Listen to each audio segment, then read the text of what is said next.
ಶರಣಾರ್ಥಿಗಳಮ್ಮವ್ರೆ. ಗುರುವೇ ಸರ್ವಲೋಕಾನಾಂ ವಿಸಜೇ ಭವರೋಗಿಣಾಂ ನಿಧಯೇ ಸರ್ವವಿದ್ಯಾಯಾಂ ದಕ್ಷಿಣಾಮೂರ್ತಯೇ ನಮೋ ನಮಃ. ಶ್ರೀ ಗುರುಂ ಪರಮಾನಂದಂ ವಂದೇ ಸ್ವಾನಂದ ವಿಗ್ರಹಂ ಯಸ್ಯ ಸಾನ್ನಿಧ್ಯ ಮಾತ್ರೇನ ಚಿದಾನಂದಾಯತೆ ತನುಃ. ಓಂ ಶ್ರೀ ಗುರು ಬಸವಲಿಂಗಾಯ ನಮಃ. ಓಂ ಶ್ರೀ ಗುರು ಚನ್ನಬಸವೇಶ್ವರಾಯ ನಮಃ. ಓಂ ಶ್ರೀ ಗುರು ಪ್ರಭುಸ್ವಾಮಿನೇ ನಮಃ.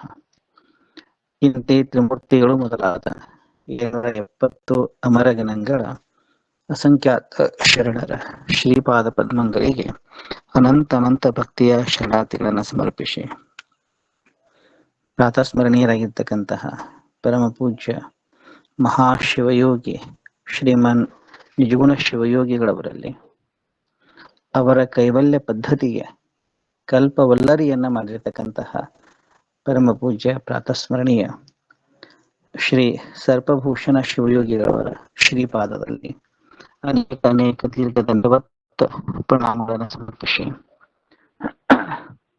ಸರ್ಪಭೂಷಣರ ಕೈವಲ್ಯ ಕಲ್ಪವಲ್ಲರಿ ಅಂತರ್ಗತವಾಗಿರುವ ಯೋಗ ಪ್ರತಿಪಾದನಾ ಸ್ಥಳದ ಕೆಲವು ಆಯ್ದ ಪದ್ಯಗಳ ಚಿಂತನದ ಕಾರ್ಯಕ್ರಮದಲ್ಲಿ ಭಾಗಿಯಾಗಿರ್ತಕ್ಕಂತಹ ಸುಜಾತ ಅಮ್ಮನವರನ್ನು ಮೊದಲು ಮಾಡಿಕೊಂಡು ಸರ್ವ ಪೂಜ್ಯರ ಅವರಿವರೆನ್ನದೆ, ಯಾಕಂತಂದ್ರೆ ಈ ಬೆಳಗಿನ ಸತ್ಸಂಗ, ಸಾಯಂಕಾಲ ಸತ್ಸಂಗ ಇಲ್ಲಿ ಸೇರುವಂಥವರು ಅಪೂರ್ವ ರತ್ನರು.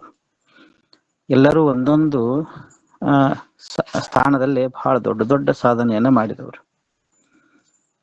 ಕೆಲವು ಮಂದಿ ನಾಟಕಕಾರರ ಅದಾರ, ಕೆಲವು ಮಂದಿ ಕಾವ್ಯವನ್ನ ಬರೀತಾರ, ಇನ್ನು ಕೆಲವು ಮಂದಿ ಮಹಾವಿದ್ವಾನರು, ಕೆಲವು ಜನ ಶಿವಯೋಗ ಸಾಧಕರು, ಇನ್ನು ಕೆಲವು ಜನ ಸನ್ಯಾಸಾಶ್ರಮವನ್ನು ಹೊಂದಿದವರು ಈ ನಮ್ಮ ವೇದಿಕೆಯಲ್ಲಿ ಇದ್ದಾರೆ. ಅಷ್ಟು ಜನರ ಶ್ರೀಪಾದಗಳಿಗೆ ಅನಂತ ಭಕ್ತಿಯ ಶರಣಾರ್ಥಿಗಳನ್ನ ಹೇಳಿ, ಎರಡು ಮಾತುಗಳನ್ನ ಅಮ್ಮವರು ಸುಜಾತ ಅಮ್ಮವರೀಗ ಒಂದು ಪೂರಾ ಕಾರ್ಯಕ್ರಮದ ಬಗ್ಗೆ, ಆ ನಂತರ ಸಾಯಿ ಕಾಕಾರ ಬೆಟ್ಟಿ ಬಗ್ಗೆ ಒಂದೆರಡು ಮಾತುಗಳನ್ನ ಹೇಳ್ರಿ ಅಂತ ಹೇಳ್ಯಾರ. ನಾನು ಬಹಳ ಸಮಯ ಅದಕ್ಕೆ ತಗೊಳಂಗಿಲ್ಲ, ಎರಡು ಮಾತಿನಲ್ಲಿ ಅದ್ರ ವಿವರಣೆಯನ್ನ ಕೊಡಬೇಕಾದ್ರ ಪುನಃ ಮತ್ತು ಅದರ ಸುತ್ತಮುತ್ತಿನ ಭಾಗ, ಸಂತ ಸಾಮ್ರಾಟ್ ಮಹಾಯೋಗಿ ನನ್ನ ಹೃದಯದ ಧನಿ ಯಾರಪ್ಪ ಅಂತಂದ್ರೆ ಅವರು ಸಂತ ಸದ್ಗುರು ಶ್ರೀ ಜ್ಞಾನೇಶ್ವರ ಮಹಾರಾಜರು. ಆ ಜ್ಞಾನೇಶ್ವರ ಮಹಾರಾಜರ ಪಾದ ಸ್ಪರ್ಶದಿಂದ ಪವಿತ್ರವಾಗಿರುವಂತಹ ಸ್ಥಾನರದು. ಪುಣೆ ಆಗಿರಬಹುದು, ಆಳಂದಿ ಆಗಿರಬಹುದು, ಅದರ ಸಮೀಪ ದೇವು ಅದು ಸಂತ ಸದ್ಗುರು ತುಕಾರಾಮ್ ಮಹಾರಾಜರ ಅವತರಣದ ಭೂಮಿ. ಅದು ನನ್ನ ಭಾಗ್ಯ ಏನಪ್ಪಾ ಅಂತಂದ್ರೆ ಅವರ ದರ್ಶನ ಅನ್ನೋಕ್ಕಿಂತನೂ ಅವರು ಮುಟ್ಟಿರ್ತಕ್ಕಂತಹ ಅವರ ಪಾದ ಸ್ಪರ್ಶದಿಂದ ಪವಿತ್ರವಾಗಿರುವ ಭೂಮಿಗೆ ಬೆಟ್ಟಾಗಕ್ಕೆ ಹೋದಂಗಾಯ್ತು. ಅದು ಒಂದು ಭಾಗ್ಯ ನಮ್ಮದು. ಇಂದ್ರಾಯಣಿ ತೀರಿ ಇಂದ್ರಾಯಣದ ದಂಡಿ ಮೇಲೆ ಅವರು ಸಮಾಧಿಸ್ಥರಿದ್ದಾರೆ, ಇವತ್ತೂ ಇದ್ದಾರೆ, ಕಲ್ಪಾಂತದವರೆಗೆ ಇರ್ತಾರ ಅಂತ ಮಾತು ಕೊಟ್ಟಾರ್ರಿ. ಅಂತ ಪವಿತ್ರ ಕ್ಷೇತ್ರ ಆಳಂದಿ. ಆಳಂದಿಗೆ ಹೋಗಿದ್ವಿ ರೀ, ಬೆಳಗಿನ 3 ಗಂಟೆಗೆ ಹೋಗಿದ್ವಿ ನಾವಲ್ಲಿ ಆಳಂದಿಗೆ. ಅಲ್ಲೇ ನಮ್ಮ ಸೌಭಾಗ್ಯ ಏನಂತಂದ್ರೆ ಅವ್ರ ಸಮಾಧಿ ದ್ವಾರ ಬಾಗಿಲು ತೆಗಿಯೋದಕ್ಕ ನಾವಲ್ಲಿ ಹೋಗೋದಕ್ಕ ಎರಡು ಬಹಳ ಒಂದು ಅದ್ಭುತ ಕ್ಷಣ ರೀ ಅದು. ಸಮಾಧಿ ಮ್ಯಾಗಿನ ಪರ್ದಾ ತೆಗೆದ್ರು ನಾವಲ್ಲಿ ಒಳಗೆ ಎಂಟ್ರ್ ಆದ್ವಿ. ಎರಡೂವರೆ ಗಂಟೆ ಯಾರು ಇದ್ದಿರ್ಕಿಲ್ಲ, 2.5 ತಾಸು ಅವ್ರ ಸಮಾಧಿಯ ಮುಂಭಾಗದಲ್ಲಿ ಕೂಡುವಂತ ಭಾಗ್ಯ ನಮ್ಮದಾಯ್ತು. ಅದೊಂದು ಅವ್ರ ಕರುಣ. ಅಲ್ಲಿ ಕುಂತ ಅವರ ಧ್ಯಾನದಲ್ಲೇ ಒಂದಿಷ್ಟು ಮಗ್ನ ಆದಿವ್ರಿ. ಬಹಳ ಸುಂದರ ಅನುಭವ ರೀ ಅದು, ಬಹಳ ಚಂದ ಅನುಭವ ಅವ್ರ ಸಮಾಧಿ ತ್ಯಾಗ ಕೂಡೋದು. ಇಷ್ಟು ಚಂದ ಅನಿಸ್ತಂತಂದ್ರೆ ಆ ನಂತರ ಅವರು 4:30 ಇಂದ ಜನ ಭಕ್ತರು ಬರ್ತಾರ. ವಾರಕರಿ ಸಂಪ್ರದಾಯದವರೆಲ್ಲ ಅಲ್ಲಿ ಬರ್ತಾರ. ಬೆಳಗಿನ ಕಾಕಡಾರತಿ ನಡೀತದ ಜ್ಞಾನೇಶ್ವರರದು. ಆ ಕಾಕಡಾರತಿ ನೋಡುವಂತ ಭಾಗ್ಯನೂ ನಮಗ್ ಸಿಕ್ತು. ಅಲ್ಲಿಂದ ನಾವು ನೇರವಾಗಿ ನಮ್ಮ ಗಾನಗೇರ್ ಸರ್, ಅವ್ರು ಬಹಳ ದೊಡ್ಡವರು. ಅವರು ನಮ್ಮ ಈ ವೇದಿಕೆ ಮೇಲೆ ಇರ್ತಾರೆ, ಈ ವೇದಿಕೆ ಮೇಲೆ ಅದಾರ. ಅಂತ ದೊಡ್ಡ ದೊಡ್ಡವರೆಲ್ಲ ಇಲ್ಲಿ ನಮ್ಮ ವೇದಿಕೆ ಮೇಲೆ ಇದ್ದಾರೆ ಅನ್ನೋದು ಒಂದು ನಮಗೆ ದೊಡ್ಡ ಹೆಮ್ಮೆಯ ವಿಷಯ ಇರೋದು. ಗಾನಗೇರ್ ಸರ್ ನಮಗ್ ಫೋನ್ ಮಾಡಿದ್ರು. ಎಲ್ಲೇ ನಾವು ಆಳಂದಿಯೊಳಗೆ ಇದ್ದಾಗನ ಅಲ್ಲಿ ಒಬ್ರು ಗೀತೆ ಮಹಾರಾಜರು ಅಂತೇಳಿ ದೊಡ್ಡ ವಿದ್ವಾನ್, ಪ್ರಸ್ಥಾನ ತ್ರಯವನ್ನ ಆಮೂಲಾಗ್ರವಾಗಿ ಅಧ್ಯಯನ ಮಾಡಿರ್ತಕ್ಕಂಥವ್ರು, ಹಿಂದಿ, ಇಂಗ್ಲಿಷ್, ಮರಾಠಿ ಭಾಷೆಯ ಪರಿಣಿತರು ಗೀತೆ ಮಹಾರಾಜರು. ಅವರಿಗೆ ಜ್ಞಾನೇಶ್ವರಿ, ತುಕಾರಾಮ್ ಗಾಥ, ಏಕನಾಥಿ ಭಾಗವತ ಎಲ್ಲವೂ ಮುಖೋದ್ಗತ. ಅವರೊಂದು ಸಂಸ್ಥಾ ಕಟ್ಟ್ಯಾರಲ್ಲಿ, ವಾರಕರಿ ಶಿಕ್ಷಣ ಸಂಸ್ಥೆ ಅಂತದ. ಅವ್ರಿಗೆ ಹೇಳಿದ್ರು ಅವ್ರು, ನಾವಿಲ್ಲಿ ಬರ್ತೇವಿ, ನೀವು ಅವ್ರನ್ನೆಲ್ಲ ಯೋಗಕ್ಷೇಮವನ್ನು ನೋಡ್ಬೇಕು ಅಂತಾರೆ. ನಮ್ ಯಾರು ಗಾನಗೇರ್ ಸರ್ ಅವರು. ಅಲ್ಲೇ ನನಗೇನ್ ಅನಿಸ್ತು ಅಂತಂದ್ರೆ, ಅವರಿಗೆ ನಾವು ಡಿಸ್ಟರ್ಬ್ ಮಾಡಬಾರ್ದು. ಯಾಕಂದ್ರೆ ಬೆಳಿಗ್ಗೆ ಅವ್ರ ಸಾಧನ ಎಲ್ಲ ಇರ್ತಾವ, ಅಲ್ಲಿ ಡಿಸ್ಟರ್ಬ್ ಮಾಡಲಾರ್ದ ಸುಮ್ಮನೆ ಜ್ಞಾನೇಶ್ವರ ಮಹಾರಾಜರ ಸಮಾಧಿ ದರ್ಶನ ತಗೊಳ್ಳೋದು, ಸೀದಾ ಹೋಗೋದು. ಅಲ್ಲಿ ಧ್ಯಾನ ಮುಗಿಸಿ ಜ್ಞಾನೇಶ್ವರ ಮಹಾರಾಜರ ಇಡೀ ಆ ಕ್ಷೇತ್ರವನ್ನ, ಅವ್ರ ಸಮಾಧಿ ಸ್ಥಳವನ್ನ, ಆ ನಂತರ ಅಲ್ಲಿ ಒಂದು ಪ್ರಾಚೀನ ಶಿವಲಿಂಗದ, ಇವ್ರು ಬರೋಕ್ಕಿಂತ ಪೂರ್ವಿ ಸಿದ್ದೇಶ್ವರ ಅಂತ ಕರೀತಾರೆ ಅದಕ್ಕೆ. ಆ ಸಿದ್ದೇಶ್ವರ ಸ್ಥಾನವನ್ನ ನೋಡಿ, ಗುರು ಭೇಟಿಯನ್ನ ನೋಡಿ, ಅಲ್ಲಿಂದ ಸೀದಾ ನಾವು ಹೋದದ್ದು ಒಬ್ಬರ ದಂಪತಿಗಳ ಮನೆಗೆ. ಆ ದಂಪತಿಗಳ ಬಗ್ಗೆ ಹೇಳ್ಬೇಕು ನಾನು ಒಂದೆರಡು ಮಾತು. ಅವ್ರು ಎಂಥ ರೂಪ ಅಂತಂದ್ರೆ, ವಯೋವೃದ್ಧರೂ ಹೌದು, ಜ್ಞಾನ ವೃದ್ಧರೂ ಹೌದು, ತಪೋ ವೃದ್ಧರೂ ಹೌದು. ಇಬ್ರು ಒಂದೇ ಜಾಗದಲ್ಲಿ ವಯಸ್ಸಿನ ವೃದ್ಧತ್ವ, ಅದರಂತೆ ಜ್ಞಾನ ವೃದ್ಧತ್ವ, ಅದರಂತೆ ತಪಸ್ಸಿನ ವೃದ್ಧತ್ವ, ನೋಡಾಕ ತರುಣರು. ಇಬ್ರು 80 ಮೇಲ್ಪಟ್ಟವ್ರು. ಹೆಂಗ ಅದಾರಪ್ಪ ಅಂದ್ರ ಹುಡುಗರು ಓಡಾಡ್ದಂಗ ಓಡಾಡ್ತಾರ್ರಿ. ವಿಚಿತ್ರ ಅನಸ್ತದ ಅದು. ಅವ್ರು ನೋಡೋದು ಒಂದು ಭಾಗ್ಯ ರೀ. ರಘುರಾಮಪ್ಪ ಅವ್ರು, ಅವರು ನಮ್ಮ ಈ ವೇದಿಕೆ ಮ್ಯಾಗ ಅದಾರ. ಸೀದಾ ಅವ್ರ ಮನಿಗ್ ಹೋದ್ವಿ. ರಘುರಾಮಪ್ಪ ಅವ್ರು ಏನ್ ಅಮ್ಮನ ನಾವ್ ಹೋಗ್ಬಿಡ್ದ, ಅಮ್ಮ ಎಷ್ಟು ಹೆಂಗ ಅದಾರ ಅಂತಂದ್ರ, ಅವ್ರು ಹಿರಿಯರ್ರಿ. ಬಹಳ ಮಂದಿ ಹಿರಿಯರ್ ನೋಡೀನಿ ನಾನು, ಬಹಳ ವಯಸ್ಸಾದವ್ರನ್ನು ನೋಡೀನಿ. ಆದ್ರ ವಯಸ್ಸದ ಜೊತೆಗೆ ಜ್ಞಾನದ ಪರಿಪಕ್ವ ಸ್ಥಿತಿ ಆಗ್ಬೇಕಲ್ರಿ, ಅದು ಬಹಳ ಮಂದಿ ಕಮ್ಮಿ ಇರ್ತ. ವಯೋವೃದ್ಧತ್ವನು ಹೌದು, ಜ್ಞಾನ ವೃದ್ಧತ್ವನು ಹೌದು, ಎರಡೂ ಪರಿಪಕ್ವ ಸ್ಥಿತಿ. ಮತ್ತೆ ದಂಪತಿಗಳು ಹಿಂಗದಾರಪ್ಪ ಅಂತಂದ್ರೆ, ಅವರು ನಿಜವಾದ ದಂಪತಿಗಳಂದ್ರೆ ಹೆಂಗಿರ್ಬೇಕು ಅನ್ನೋದು ಕಲ್ಯಾಕ್ ಹೋದಂಗಾಯ್ತು. ನಾವು ದಂಪತಿಗಳು ಇಬ್ರು ಮಂದಿ ಅವ್ರ ಹತ್ರ ಹೋಗಿ ನೋಡಿದ್ವಿ ರೀ, ಹೇಗದಾರ ಅವರು. ಅದ್ಭುತ ಜೀವನ ಇರೋರಿಬ್ರೆ. ಹಿಂಗ ಓಡಾಡಿ ಕೆಲಸ ಮಾಡಿದ್ರಪ್ಪ ಅಂತಂದ್ರ ಅದನ್ನ ನಾವು ಕಲಿಬೇಕೆಲ್ಲರು. ಅವರಲ್ಲಿ ಉಳಿದು ಬೆಳಗಿನ ಪೂಜಾ ಧ್ಯಾನ ಎಲ್ಲಾ ಮಾಡಿಕೊಟ್ರು. ಮತ್ತೆ ಹೊಟ್ಟೆ ತುಂಬ ಊಟ ಮಾಡಿಸಿದ್ರು. ಯಾರು? ಪೂಜ್ಯರಾಗಿರ್ತಕ್ಕಂಥ ರಘುರಾಮಪ್ಪ ಅವರು ಮತ್ತು ಅವರ ಧರ್ಮ ಪತ್ನಿ. ಅವ್ರದ್ದು ಮನೆ ಬಹಳ ಚಂದ ಅದ ರೀ. ಅಷ್ಟ ಒಂದು ದೇವಸ್ಥಾನವೇ ಸದಾ ಓಂಕಾರದ ಪ್ರತಿಧ್ವನಿ ನಡೀತದ ಅವ್ರ ಮನೆಯಲ್ಲಿ. ಅದೊಂದು ವಿಶೇಷ ರೀ. ಹೋದವ್ರಿಗೆಲ್ಲ ಓಂಕಾರ ನಾದ ಕೇಳ್ಬೇಕು. ಓಂಕಾರವನ್ನು ಹಚ್ಚಿಬಿಟ್ಟಿರ್ತಾರ ಅವ್ರ ಮನೆಯಾಗ. ಎಲ್ಲಾ ಕಡೆ ಪುಸ್ತಕಗಳು, ಅವ್ರ ಮಾತುಗಳು ಎಷ್ಟು ಮೃದು ಮಾತು ಅಂತಂದ್ರ, ಒಂದನಾಡಿದರೆ ಕಡಿಮೆಂದೆ ಮತ್ತೆರಡನಾಡಿದರೆ ಹೆಚ್ಚೆಂದೆ, ಬೆಡಗಿನ ಮಾತಿದು ನಿಜ ತಂದೆ ಅಂತ ಶಿಶುನಾಳ ಶರೀಫ್ರು ಹೇಳಿದಂಗ, ಅವ್ರ ಮಾತುಗಳು ಒಂದು ಮಾತಾಡಿದ್ರೆ ಕಮ್ಮಿ ಆದೀತು, ಎರಡು ಮಾತಾಡಿದ್ರೆ ಹೆಚ್ಚಾದೀತು ಅನ್ನೋ ಹಂಗ ಅವ್ರ ಮಾತುಗಳು. ಅಷ್ಟ ಬೆಲೆಯುಳ್ಳದ್ದು, ಅಷ್ಟ ಪ್ರಾಮಾಣಿಕವಾದದ್ದು. ಸರಸ್ವತಿನೇ ಮಾತಾಡ್ತಾಳೇನೋ ಅಂತ ಅನಿಸ್ಬೇಕು ಹಂಗವ್ರು. ಅವ್ರ ಆತಿಥ್ಯವನ್ನ ಸ್ವೀಕಾರ ಮಾಡಿದ್ವಿ. ಅಲ್ಲಿಂದ ಭೇಟಿ ಆದವ್ರು ನಮಗ ಗಾನಗೇರ್ ಸರ್. ಅಲ್ಲೇ ಬಂದ್ಬಿಟ್ರು. ತಿಗಡಿ ಗುರುಗಳು, ನಮ್ಮ ನಗೆಮಾರಿ ತಂದೆಯವರು. ಅವರು ವಯೋವೃದ್ಧರು, ಜ್ಞಾನ ವೃದ್ಧರು, ಅದ್ಭುತ ಅವರು. ಅವ್ರ ಜೊತೆ ಕಳೆಯೋದನ್ನ ಒಂದು ಭಾಗ್ಯ ರೀ. ಅವರು ಬಂದ್ರು. ಎಲ್ಲಾರು ಸೇರಿದ್ವಿ. ಅಮ್ಮ ಹೊಟ್ಟೆತುಂಬ ಊಟ ಮಾಡಿಸಿದ್ರಿ. ಊಟ ಮಾಡಿಸಿದ ನಂತರ ಸೀದಾ ಹೊಂಟ್ವಿ. ಗಾಣಿಗೇರ್ ಸರ್ ಕರ್ಕೊಂಡು ಹೋದ್ರು. ಎಲ್ಲಿ ಹೋದ್ರು ಗೊತ್ತೇನ್ರಿ? ಇದೊಂದು ಆಶ್ಚರ್ಯ ಸಂಗತಿ. ನಮಗ ಅವ್ರು ಮೊದಲು ತೋರಿಸಿದ್ದೇನಪ್ಪಾ ಅಂತಂದ್ರೆ, ಪುಣೆಯೊಳಗ ಮರಾಠಿ ಊರದು, ಮರಾಠಿ ಸಂಸ್ಕೃತಿಯನ್ನು ಉಳ್ಳಂತ ಊರು. ಅಲ್ಲೇ ಕನ್ನಡ ಸಂಘ ಅಂತ ಐತಿ.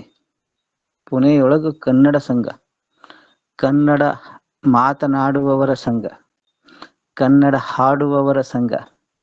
ಅಷ್ಟೇ ಅಲ್ಲ, ಕನ್ನಡ ಶಾಲೆ ಅದ. ಕನ್ನಡ ಶಾಲೆಯನ್ನ ಸ್ಥಾಪನೆ ಮಾಡ್ಯಾರಲ್ಲಿ. ಕನ್ನಡವನ್ನ ಕಲಿಯುವವರದಾರಲ್ಲಿ. ಕನ್ನಡ ಕಲಿಯೋದ್ರಿ. ಆ ಶಾಲೆಗೆ ಹೋದ್ವಿ. ಎಲ್ಲರೂ ಕನ್ನಡದವ್ರೆ. ನನ್ಗೆ ಹೆಂಗ ಅನಿಸ್ತಂತಂದ್ರೆ, ನಾನು ಕರ್ನಾಟಕದಾಗ ಅದನ್ನು, ಏನು ಮಹಾರಾಷ್ಟ್ರದಾಗ ಅದನ್ನು, ಅಲ್ಲಿ ಪ್ರಾಂಶುಪಾಲರು ಕನ್ನಡದವರು, ಟೀಚರ್ಗಳು ಕನ್ನಡದವರು, ಮಕ್ಕಳು ಕನ್ನಡದವರು. ಅವ್ರನ್ನ ಉದ್ದೇಶಿಸಿ ಒಂದ್ ಅರ್ಧ ತಾಸು ನಾಯ್ಕರ್ ಸರದ ಸಂಭಾಷಣೆ ಕೇಳ್ಬೇಕು. ಭಾರಿ ಮಿಲ್ಟ್ರಿ ಮಂದಿ ಅವರು. ಮಿಲ್ಟ್ರಿ ಆಗಿನವ್ರಂಗ ಅಟೆನ್ಷನ್ ಬೋಲೋ ಭಾರತ್ ಮತಾಕಿ ಅನ್ಗುಡ್ದ ಅಷ್ಟು ಹುಡುಗರು ಜೈಕಾರವನ್ನ ಹಾಕಿದ್ರಿ. ಇದೊಂದು ದೃಶ್ಯ ಬಹಳ ಚಂದ ಇತ್ತಲ್ಲಿ. ಅಲ್ಲಿ ನೋಡಿದ್ವಿ. ಅಲ್ಲಿಂದ ಸೀದಾ ನಮ್ಮನೆಯಲ್ಲಿ ಕರ್ಕೊಂಡು ಹೋದ್ರಂತಂದ್ರೆ, ಅವರು ದೊಡ್ಡ ಲೈಬ್ರರಿ. ಪುನಾಕ್ ಹೋದ್ರ ನಾವ್ ಏನನ್ನ ನೋಡದೇ ಇದ್ರೂ ಆ ಲೈಬ್ರರಿ ನೋಡ್ಬೇಕು. ಅಲ್ಲೆಲ್ಲ ಹಸ್ತಪ್ರತಿಗಳಿದ್ದಾವ. ಲಕ್ಷ ಲಕ್ಷ ಪುಸ್ತಕಗಳದಾವ. ಒಂದು ದಿನ ಸಾಕಂಗಿಲ್ಲ ಆ ಲೈಬ್ರರಿ ನೋಡ್ಬೇಕಾರೆ. ಅದರಲ್ಲಿ ಅವ್ರು ಪರ್ಮಿಷನ್ ತಗೊಂಡು ಒಳಗೆ ಹೋಗಿ, ಏನು ವಿಭಾಗ ಅದು, ಅದ್ಭುತ ಲೈಬ್ರರಿ. ನನಗೆ ಅನಿಸೈತಿ, ಯಾಕ ಮುಂದಾದ್ರೂ ಒಂದು ಯಾವಾಗಾದ್ರು ಹೋದ್ರೂ ಗಾಣಿಗೇರ್ ಸರ್ ಮನೆಗೆ ಆ ಲೈಬ್ರರಿ ಕರ್ಕೊಂಡು ಹೋಗ್ರಪ್ಪ, ನಮ್ಮ ಒಟ್ಟ ಅಲ್ಲೇ ಬಿಡ್ರಿ ಅಂತ ನಾನು. ಎಲ್ಲಾ ವಿಭಾಗದ ಪುಸ್ತಕಗಳು. ಈ ಪುಸ್ತಕ ಅಲ್ಲಿ ಇಲ್ಲ ಅಂತಿಲ್ಲ. ಎಲ್ಲಾ ಪುಸ್ತಕಗಳು. ನಮ್ಮ ಇಡೀ ಭಾರತದಾಗ ದೊಡ್ಡ ಲೈಬ್ರರಿ ಅನಿಸ್ತದ ಅದು. ಅಂದ್ರೆ ಅನೇಕ ಲೈಬ್ರರಿಗಳದಾವ, ಅದರಲ್ಲಿ ಅದು ಒಂದು. ಅದನ್ನ ನೋಡಿದ್ವಿ. ಅಲ್ಲಿಂದ ಸಾಯಂಕಾಲ ನಾವು ಹೋದದ್ದು ಇನ್ನೊಬ್ಬರು ಶರಣರ ಮನೆಗೆ. ಅದ ಪರಮ ಪೂಜ್ಯ ಸಿದ್ದೇಶ್ವರಪ್ಪ ಅವರು ಅಲ್ಲಿ ಬಂದು ಅದನ್ನ ನಿರ್ಮಾಣ ಮಾಡ್ಯಾರ. ಪುಣೆಯೊಳಗ ನಮ್ಮ ವಚನ ಸಾಹಿತ್ಯವನ್ನ ಹಾಡುವವರು, ವಚನ ಸಾಹಿತ್ಯವನ್ನ ಬೆಳೆಸುವವರು. ಎಲ್ಲಾ ಕಡೆ ಎಲ್ಲಿ ನೋಡಿದಲ್ಲೆಲ್ಲ ಕನ್ನಡದ ಸೌರಭ ಹರಡಿಸಿದಂಥವ್ರು. ಅವ್ರು ಯಾರಪ್ಪ ಅಂತಂದ್ರೆ, ದೊಡ್ಡ ಶ್ರೀಮಂತರವರು, ಬಹಳ ದೊಡ್ಡ ಶ್ರೀಮಂತರು. ಶ್ರೀಮಂತರದಾರ ಅಂತೇಳಿ ಶ್ರೀಮಂತಿಕೆಯೊಳಗೆ ಅವ್ರಿಲ್ಲ. ಬಹಳ ಸಾದಾ ಸೀದಾ ಬಿಳಿ ಬಟ್ಟೆ ಹಾಕೊಂಡ ನಮ್ಮನ್ನು ಸ್ವಾಗತ ಮಾಡಿದ್ರಿ. ಅವರು ಡವಳೇಶ್ವರ ಸರ್ ಅನ್ಲು, ಸಾವುಕಾರಗಳು ಅನ್ಬೇಕು, ಏನ್ ಅನ್ಬೇಕು ಅನ್ನೋದು ಗೊತ್ತಿಲ್ಲ. ಆದ್ರೆ ನನಗೆ ಕಂಡಿದ್ದಪ್ಪ ಏನಪ್ಪಾ ಅಂತಂದ್ರೆ, ಅವರೊಬ್ರು ಸಂತರು ಹೌದು, ಶರಣರು ಹೌದು. ಸಂತತ್ವವನ್ನ, ಶರಣತ್ವವನ್ನ ತಮ್ಮೊಳಗ ಒಗ್ಗೂಡಿಸಿಕೊಂಡವ್ರು. ಅಲ್ಲಿ ಹೋದ್ವಿ. ಅಲ್ಲೇ ಒಂದು ವಿಚಿತ್ರ ಘಟನಾ ನಡೀತ್ರಿ. ಇದು ನಾನು ಹೇಳಲೇಬೇಕು. ಅಲ್ಲೇ ಎಂತಿನಂತೆ ನಮ್ಮ ನಾಯ್ಕರ್ ಸರ್ ಎಲ್ಲರ ಗಮನ ಸೆಳೆದ್ರು. ಎಲ್ಲರನ್ನು ಒಂದ್ ಕಡೆ ಕೂಡಿಸಿದ್ರು. ಆ ನಂತರ ಅಮೂಲ್ಯವಾದಂತ ಮಾತುಗಳನ್ನ ನಮ್ಮ ತಿಗಡಿ ಅಪ್ಪ ಅವ್ರು ಮಾತಾಡಿದ್ರು. ಭಾರಿ ವಿದ್ವತ್ ಪೂರ್ಣ ಮಾತುಗಳು ಅವೆಲ್ಲ. ಭಾರಿ ಮಾತುಗಳು. ಎಲ್ಲಾ ಜನರನ್ನ ಒಂದು 30-40 ನಿಮಿಷ ಪೂರ್ಣ ಭಾವ ಸಮಾಧಿಗೆ ಕರ್ಕೊಂಡು ಹೋದ್ರು. ಆ ನಂತರ ನಂದು ಬಂತು ಸರ್ತೀರಿ ಮಾತಾಡೋದು. ಇನ್ನೊಂದು ವಿಶೇಷ ಏನಪ್ಪಾ ಅಂತಂದ್ರೆ, ಅಲ್ಲಿ ನಡೆದದ್ದು ಘಟನಾ ಹೇಳ್ತೇನೆ ನಾನು ನಿಮಗ. ಅಲ್ಲೇ ನಾವು ಆಳಂದಿಗೆ ಭೇಟಿ ಆಗ್ಬೇಕಂತ ಏನಿತ್ತಲ್ಲ ವಿಚಾರ್ರಿ, ಗೀತೆ ಮಹಾರಾಜರು ಅವ್ರು ಅಲ್ಲಿ ಬಂದಿದ್ರಿ. ಅವರಿಗೆ ಕನ್ನಡ ಬರಂಗಿಲ್ಲ, ನನಗ ಮರಾಠಿ ಬರಂಗಿಲ್ಲ. ಬರ್ತದಂದ್ರೆ ಅಷ್ಟಕ್ಕಷ್ಟೇ. ಅವ್ರಿಗೆ ನನಗ ಭೇಟಿ ಆಯ್ತ್ರಿ. ಒಂದ್ ಏನಾಯ್ತಂದ್ರೆ ಘಟನಾ ಅಲ್ಲಿ, ಇದು ನಾವು ಯಾವತ್ತು ನೆನಪಿಟ್ಕೋಬೇಕು ಅದನ್ನ. ಅವರಿಗೆ ನನ್ನ ಭಾವ ಅರ್ಥ ಆಯ್ತ್ರಿ, ಅವ್ರ ಭಾವ ನಮಗ ಅರ್ಥ ಆಯ್ತು. ಒಂದು ನಿರ್ಣಯ ಆಯ್ತರಲ್ಲಿ ಆ ಸಭೆಯೊಳಗ. ಏನ್ ಸಭೆಯೊಳಗೆ ನಿರ್ಣಯ ಆಯ್ತಂತಂದ್ರೆ, ಈಗ ನೋಡ್ರಿ, ನಾವು ಟಿವಿ ಒಳಗೆ ನೋಡ್ತೀವಿ, ಬರೀ ಮರಾಠಿಗರನ್ನ ಕಂಡ್ರ ಕನ್ನಡದವ್ರಿಗೆ ಆಗಂಗಿಲ್ಲ, ಕನ್ನಡದವ್ರನ್ನ ಕಂಡ್ರ ಮರಾಠಿಗರಿಗೆ ಆಗಂಗಿಲ್ಲ. ಹಿಂಗಾಗಿ ನನ್ನ ಉಪನ್ಯಾಸದ ನಾನೊಂದು ಮಾತು ಹೇಳಿದೆ. ನೋಡ್ರಿ, ಸಂತ ಜ್ಞಾನೇಶ್ವರ ಮಹಾರಾಜರು ಬರೆದಿರ್ತಕ್ಕಂತಹ ಅಮೃತಾನುಭವ ಗ್ರಂಥದ, ಅದು ನಮಗೆ ಕನ್ನಡ ಭಾಗಕ್ಕೆ ಲಭ್ಯಿಲ್ಲ. ತಾವು ಅದನ್ನು ದಯವಿಟ್ಟು ಏನ್ ಮಾಡ್ರಿ ಅಂತಂದ್ರ ಕನ್ನಡ ಮಾಡ್ರಿ. ಆ ನಂತರ ವಚನ ಸಾಹಿತ್ಯ, ದಯವಿಟ್ಟು ಯಾರೊಬ್ರು ಮ್ಯೂಟ್ ಮಾಡ್ಕೊರಪ್ಪ. ವಚನ ಸಾಹಿತ್ಯ ಏನದಲ್ಲ ಅದು ಮರಾಠಿ ಆಗ್ಲಿ, ಇದು ನಡೀತ್ರಿ. ಅವ್ರು ಅದನ್ನ ಒಪ್ಕೊಂಡ್ರು. ಅವ್ರ ಆಶ್ರಮದಲ್ಲೇ ಅವ್ರ ವಚನ ಸಾಹಿತ್ಯವನ್ನ ಹೇಳಕ್ ಒಪ್ಪಿದ್ರು ಅವ್ರು. ಯಾರು? ಗೀತೆ ಮಹಾರಾಜರು ವಚನ ಸಾಹಿತ್ಯವನ್ನ ನಾನು ಹೇಳ್ತೀನಿ ಅನ್ನೋದನ್ನ ಅವ್ರು ಹೇಳಿದ್ರು.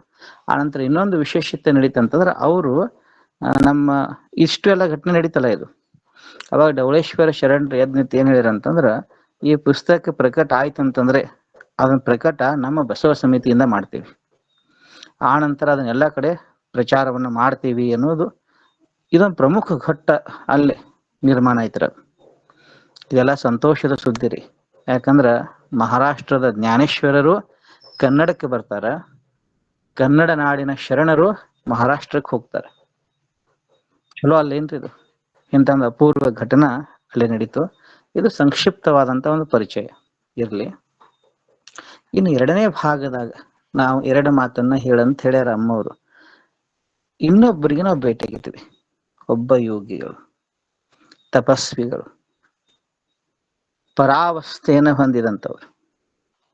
ಅದು ಬಹಳ ಒಂದು 2ರಿಂದ 3-3.5 ತಾಸು ಅವ್ರ ಜೊತೆ ನಾವು ಚರ್ಚೆ ಮಾಡುವಂತ ಒಂದು ಸಂದರ್ಭ ಒದಗಿ ಬಂತದು. ಅವ್ರು ಯಾರು ಅಂತ ಕೇಳಿದ್ರ, ನಮ್ಮ ಕರ್ನಾಟಕದೊಳಗ ಇಲ್ಲಿ ಮಂಗಳೂರು ಸೈಡ್ದೊಳಗ ಬಂದು ನಂತರ ಕೇರಳ ಕಡೆಯಿಂದ ಈ ಕಡೆ ಬಂದವರು ಅವರು. ಆನಂತರ ಇಲ್ಲಿಂದ ಅವರು ವಜ್ರೇಶ್ವರಿ ಅಂತ ಬಾಂಬೆ ತಕ್ ವಜ್ರೇಶ್ವರಿಯಲ್ಲಿ ನೆಲೆ ನಿಂತವರು ಭಗವಾನ್ ಶ್ರೀ ನಿತ್ಯಾನಂದರು ಅಂತ ಆಗ್ಯಾರ. ಬಹಳ ದೊಡ್ಡ ಯೋಗಿಗಳ್ರಿ ಅವರು, ಬಹಳ ದೊಡ್ಡ ತಪಸ್ವಿಗಳು. ಭಗವಾನ್ ನಿತ್ಯಾನಂದರು, ಅವ್ರ ಹೆಸರು ಕೇಳಿರ್ಬೇಕೆಲ್ಲರು. ಅವರೊಬ್ಬರು ಶಿಷ್ಯರಾಗ್ತಾರ. ಅವ್ರ ಅನೇಕ ಮಂದಿ ಶಿಷ್ಯರು. ಅದರಲ್ಲಿ ಒಬ್ಬ ಪ್ರಮುಖ ಶಿಷ್ಯ ಯಾರಪ್ಪ ಅಂತಂದ್ರೆ ಮುಕ್ತಾನಂದ ಮಹಾರಾಜರು. ಅವರು ಚಿಶಕ್ತಿ ವಿಲಾಸ ಅಂತ ಒಂದು ಅಪೂರ್ವ ಸಾಹಿತ್ಯವನ್ನು ಬರೆದಾರೆ. ಪ್ರತಿಯೊಬ್ಬ ಸಾಧಕ, ನಾನು ಹೇಳ್ತೀನಿ, ಪ್ರತಿಯೊಬ್ಬ ಸಾಧಕ ಆ ಗ್ರಂಥವನ್ನ, ಚಿಶಕ್ತಿ ವಿಲಾಸ ಅನ್ನುವಂಥ ಗ್ರಂಥವನ್ನ ತನ್ನ ಕೈಪೀಡಿ ಮಾಡ್ಕೋಬೇಕ್ರಿ. ಯಾಕಂದ್ರೆ ಒಬ್ಬ ಸಾಧಕ ಯಾವ ರೀತಿಯಾಗಿ ಸಾಧನೆಯನ್ನ ಮಾಡ್ತಾನ, ಸಾಧನದ ಉನ್ನತ ಸ್ತರಕ್ಕೆ ಹೆಂಗೆ ಇರ್ತಾನ, ಅಲ್ಲಿ ಬರುವಂತಹ ತೊಂದರೆಗಳೇನೇನು, ಅವನಿಗಾಗುವ ಅನುಭವ ಏನು, ಇಷ್ಟು ಎಲ್ಲ ಆ ಒಂದು ಸಣ್ಣ ಗ್ರಂಥದೊಳಗ ದಾಖಲ ಮಾಡ್ಯಾರ ಅವರು. ತಮ್ಮ ಜೀವನದ ಅನುಭವನೇ ಅಲ್ಲಿ ಧಾರೆ ಇರ್ದಾರ ಅವರು. ಯಾರಪ್ಪ ಅಂತಂದ್ರೆ ಅವರು ಮುಕ್ತಾನಂದ ಮಹಾರಾಜರು, ಗಣೇಶ್ಪುರಿ ಅವರು. ಹೌದು, ಗಣೇಶ್ಪುರಿಯ ಮುಕ್ತಾನಂದರು, ಇಡೀ ವಿಶ್ವವಿಖ್ಯಾತದ ಅದು. ಅವರ ಶಿಷ್ಯ ಯಾರಪ್ಪ ಅಂತಂದ್ರೆ ಸಾಯಿ ಕಾಕಾರ್. ಅವ್ರ ಮೊದಲನೇ ಹೆಸರು ಏನು ಬೇರೆ ಅದ, ಪದ್ಮಶ್ರೀ ಇಲ್ಲ, ಜ್ಞಾನಪೀಠ ಪ್ರಶಸ್ತಿ ತಗೊಂಡಂತ ಒಬ್ಬ ಕವಿಯತ್ರಿ. ಅವ್ರನ್ನ ಗುರುತಿಸಿದ್ದು ಸಾಯಿ ಕಾಕಾ ಅಂತ ಹೆಸರಿನಿಂದ. ಅದಕ್ಕೊಂದು ರೋಚಕ ಕಥೆನೂ ಅದ, ತಿಗಡಿ ಸರಿ ಗೊತ್ತದ್ರಿ ಅದು. ಅವ್ರು ನಾವು ಭೇಟಿ ಆಗ್ಬೇಕಂತೇಳಿ ಬಹಳ ದಿನಗಳಿಂದ ಆಸಕ್ತಿನೂ ಇತ್ತು, ಆಶೆನೂ ಇತ್ತು. ಸಂದರ್ಭ ಕೂಡಿ ಬಂತು. ಮೊನ್ನೆ ಅವ್ರು ಇಲ್ಲಿ ಕೊಲ್ಲಾಪುರಕ್ಕೆ ಬಂದಿದ್ರಿ. ತಿಗಡಿ ಗುರುಗಳು ನಮಗ ಹೇಳಿದ್ರಿ, ಇಲ್ಲಿ ಬಂದಾರಪ್ಪ ಹೋಗುಣ ಅಂತೇಳಿ. ನಾವ್ ಇದಕ್ಕೆ ಯಾವತ್ತೂ ತಯಾರನೇ ಇರ್ತೇವಿ, ಹೋಗೇ ಬಿಟ್ಟಿವ್ರಿ. 2.5 ತಾಸು ಅವ್ರ ಜೊತೆ ಒಂದು ಒಡನಾಡುವ, ಆಪ್ತ ಮಾತುಗಳನ್ನಾಡುವ. ಯಾರು ಮ್ಯೂಟ್ ಮಾಡ್ಕೋಬೇಕ, ಮ್ಯೂಟ್ ಓಪನ್ ಮಾಡೋದು ನೋಡ್ರಿ. ನಮಸ್ಕಾರ. ಏನ್ ಪರಿಚಯ ಆಗ್ತೀರಿ ಹಿಂಗಪ್ಪ ಅಂತ ಹೇಳಿದಾರ ನೋಡ್ರಿ, ಮ್ಯೂಟ್ ಮಾಡ್ಕೋರಿ. ಹಾ ಸರಿ, ಸುಜಾತಮ್ಮ ಮ್ಯೂಟ್. ದಯಮಾಡಿ ಎಲ್ಲ ಸದ್ಭಕ್ತರಲ್ಲಿ ವಿನಂತಿ, ಯಾರು ವಿಡಿಯೋ ಆಡಿಯೋಗಳನ್ನ ಆನ್ ಮಾಡಬಾರ್ದು, ಸತ್ಸಂಗಕ್ಕೆ ಆತಂಕ ಮಾಡಬಾರದು. ತಮ್ಮಲ್ಲಿ ಕಳಕಳಿಯ ಪ್ರಾರ್ಥನೆ ಶರಣಾರ್ಥಿಗಳು. ಧನ್ಯವಾದಗಳಪ್ಪ. ಪಾಪ ಹಿರಿಯರಿಗೆ ಗೊತ್ತಾಗಂಗಿಲ್ಲ ಎಂಬಲ್ಲಿ ಕಾಣಿಸ್ತದ. ಗೊತ್ತಾಗಿಲ್ರಿ, ಮಾಡ್ತೇನ್ರಿ, ಗೊತ್ತಾಗಿಲ್ರಿ. ಆಯ್ತು ಆಗ್ಲಿ ನಮ ಶಿವ. ಇವ್ರ ಜೊತೆ ಮಾತಾಡಿದ್ದೊಂದು ವಿಶೇಷ ಮಾತನ್ನ ಹೇಳ್ತಾನೆ ಕೇಳ್ರಿ. ಬಹಳ ಸರಳ ಮಾತನ್ನ ಹೇಳಿದ್ರು ಅವರು. ನಾವ್ 2.5 ತಾಸು ಮಾತಾಡಿದ್ವಿ. ಇದು ಹೊಟ್ಟೆಗೆ ಏನು ಮಾತಾಡಿದ್ವಿ ಅಂತಂದ್ರೆ ತುರ್ಯಾವಸ್ಥೆಯ ಸಾಧನಾ ವಿಷಯವನ್ನು ಮಾತಾಡಿದ್ವಿ. ಯಾಕಂದ್ರೆ ಒಬ್ಬ ಯೋಗಿ, ಒಬ್ಬ ಮಹಾಪುರುಷ ತುರ್ಯಾವಸ್ಥೆಯನ್ನು ಸಾಧಿಸಿರ್ತಕ್ಕಂಥ ಯೋಗೀಶ್ವರನ ಸಾನ್ನಿಧ್ಯದಲ್ಲಿ ಸಣ್ಣ ಸಣ್ಣ ವಿಷಯಗಳ ಚರ್ಚೆ ಮಾಡಬಾರ್ದು. ಏನ ಮಾತಾಡಿದ್ರು ಅಲ್ಲಿ ಅದ್ರ ಬಗ್ಗೆನೇ ಮಾತಾಡ್ಬೇಕ್ರಿ.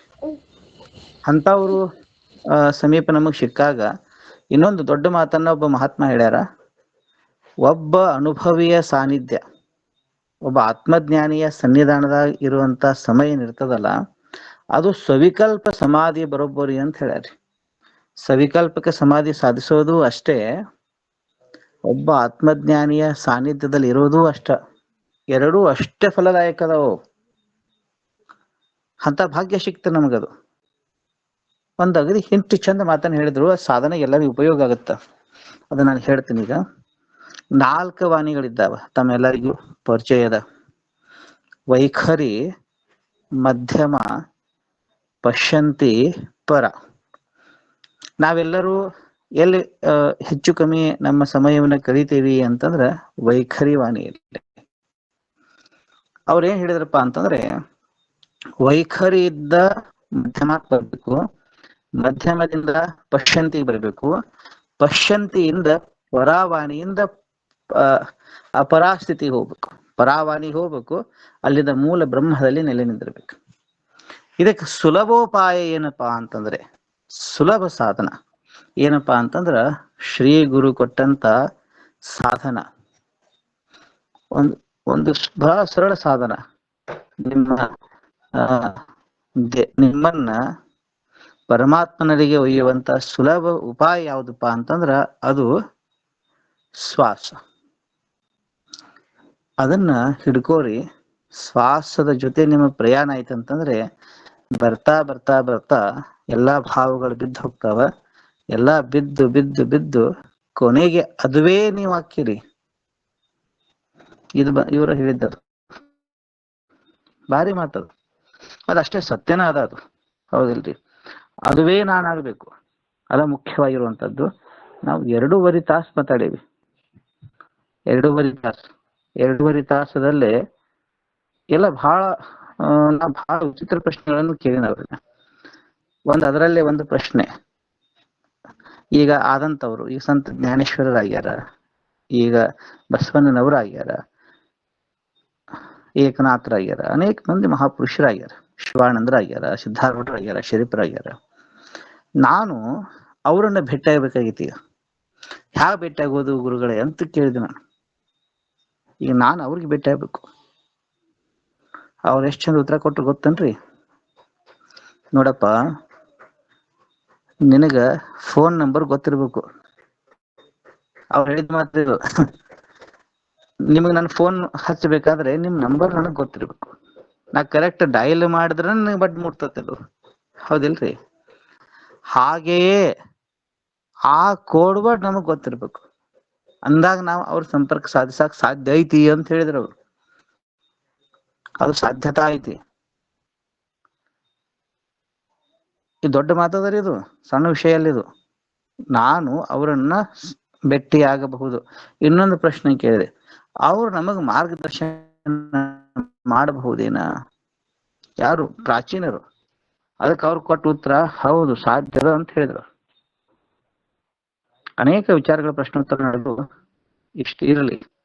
ಇನ್ನೊಂದು ವಿಷಯವನ್ನ ನಮ್ಮ ತಿಗಡಿ ಅಪ್ಪವ್ರು ಹೇಳ್ತಾರ. ಪ್ರಸ್ತುತ ವಿಷಯಕ್ಕೆ ಸಂಬಂಧಪಟ್ಟಂಗ ಒಂದು ಪದ್ಯ ಹೇಳ್ತೇನೆ ನಾನೀಗ, ಯಾಕಂದ್ರ ಸಮಯನು ಬಹಳ ಆಯ್ತು. ಒಂದು ಪದ್ಯವನ್ನ ಇವತ್ತು ನಾವು ನೋಡೋಣ. ನಾನಿವತ್ತು ಹೇಳ್ಬೇಕಾದದ್ದು ವಿಷಯ, ಶ್ರೀಗಿರಿಯ ಸುಕ್ಷೇತ್ರಕ್ಕೆಂದು ಹೋಗಿ ಯಾತ್ರೆಯ ಮಾಡಿ ಬಂದೆ. ಶ್ರೀಗಿರಿಯು ಶರೀರದೊಳುಂಟು, ಓ ಶ್ರೀ ಗುರು ಸಿದ್ಧ ಯೋಗಿ ನದಿಗೆ ಮರ್ಮ ಬೇರುಂಟು ಅಂತ ಈ ಪದ್ಯ ಹೇಳ್ಬೇಕಂತ ನನ್ನ ಮನಸ್ಸಿನಾಗಿತ್ತು. ಆದ್ರ ಉಳಿದದ್ದು ಸಮಯದಲ್ಲಿ ಅದು ಪೂರ್ಣ ಆಗಂಗಿಲ್ಲ, ಅರ್ಧ ಆಗ್ತದೆ. ಹೀಗಾಗಿ ಆ ಪದ್ಯವನ್ನ ನಾಳೆ ಹೇಳ್ತೇನೆ ಅಂತ ಹೇಳ್ತಾ ಇವತ್ತು ಒಂದ್ ಸ್ವಲ್ಪ ಸಣ್ಣ ಪದ್ಯವನ್ನ ಹೇಳ್ತೀನಿ. ಸರ್ಪಭೂಷಣ ಶಿವಯೋಗಿಗಳು ತಮ್ಮ ಗುರುವಿನ ಹತ್ರ ಪ್ರಾರ್ಥನೆಯನ್ನ ಮಾಡ್ತಾರ. ಏನು ಪ್ರಾರ್ಥನೆಪಾ ಅಂತಂದ್ರೆ, ಬೋಧಿಸೆನ್ನನೂ ಗುರುವೇ. ನೋಡ್ರಿ, ಅವ್ರು ಕೇಳೋ ಪ್ರಾರ್ಥನಾ, ಬೋಧಿಸು ಎನ್ನನು ಗುರುವೇ, ನಿನ್ನಯ ದಿವ್ಯ ಪಾದವ ನಂಬಿರುವೆ.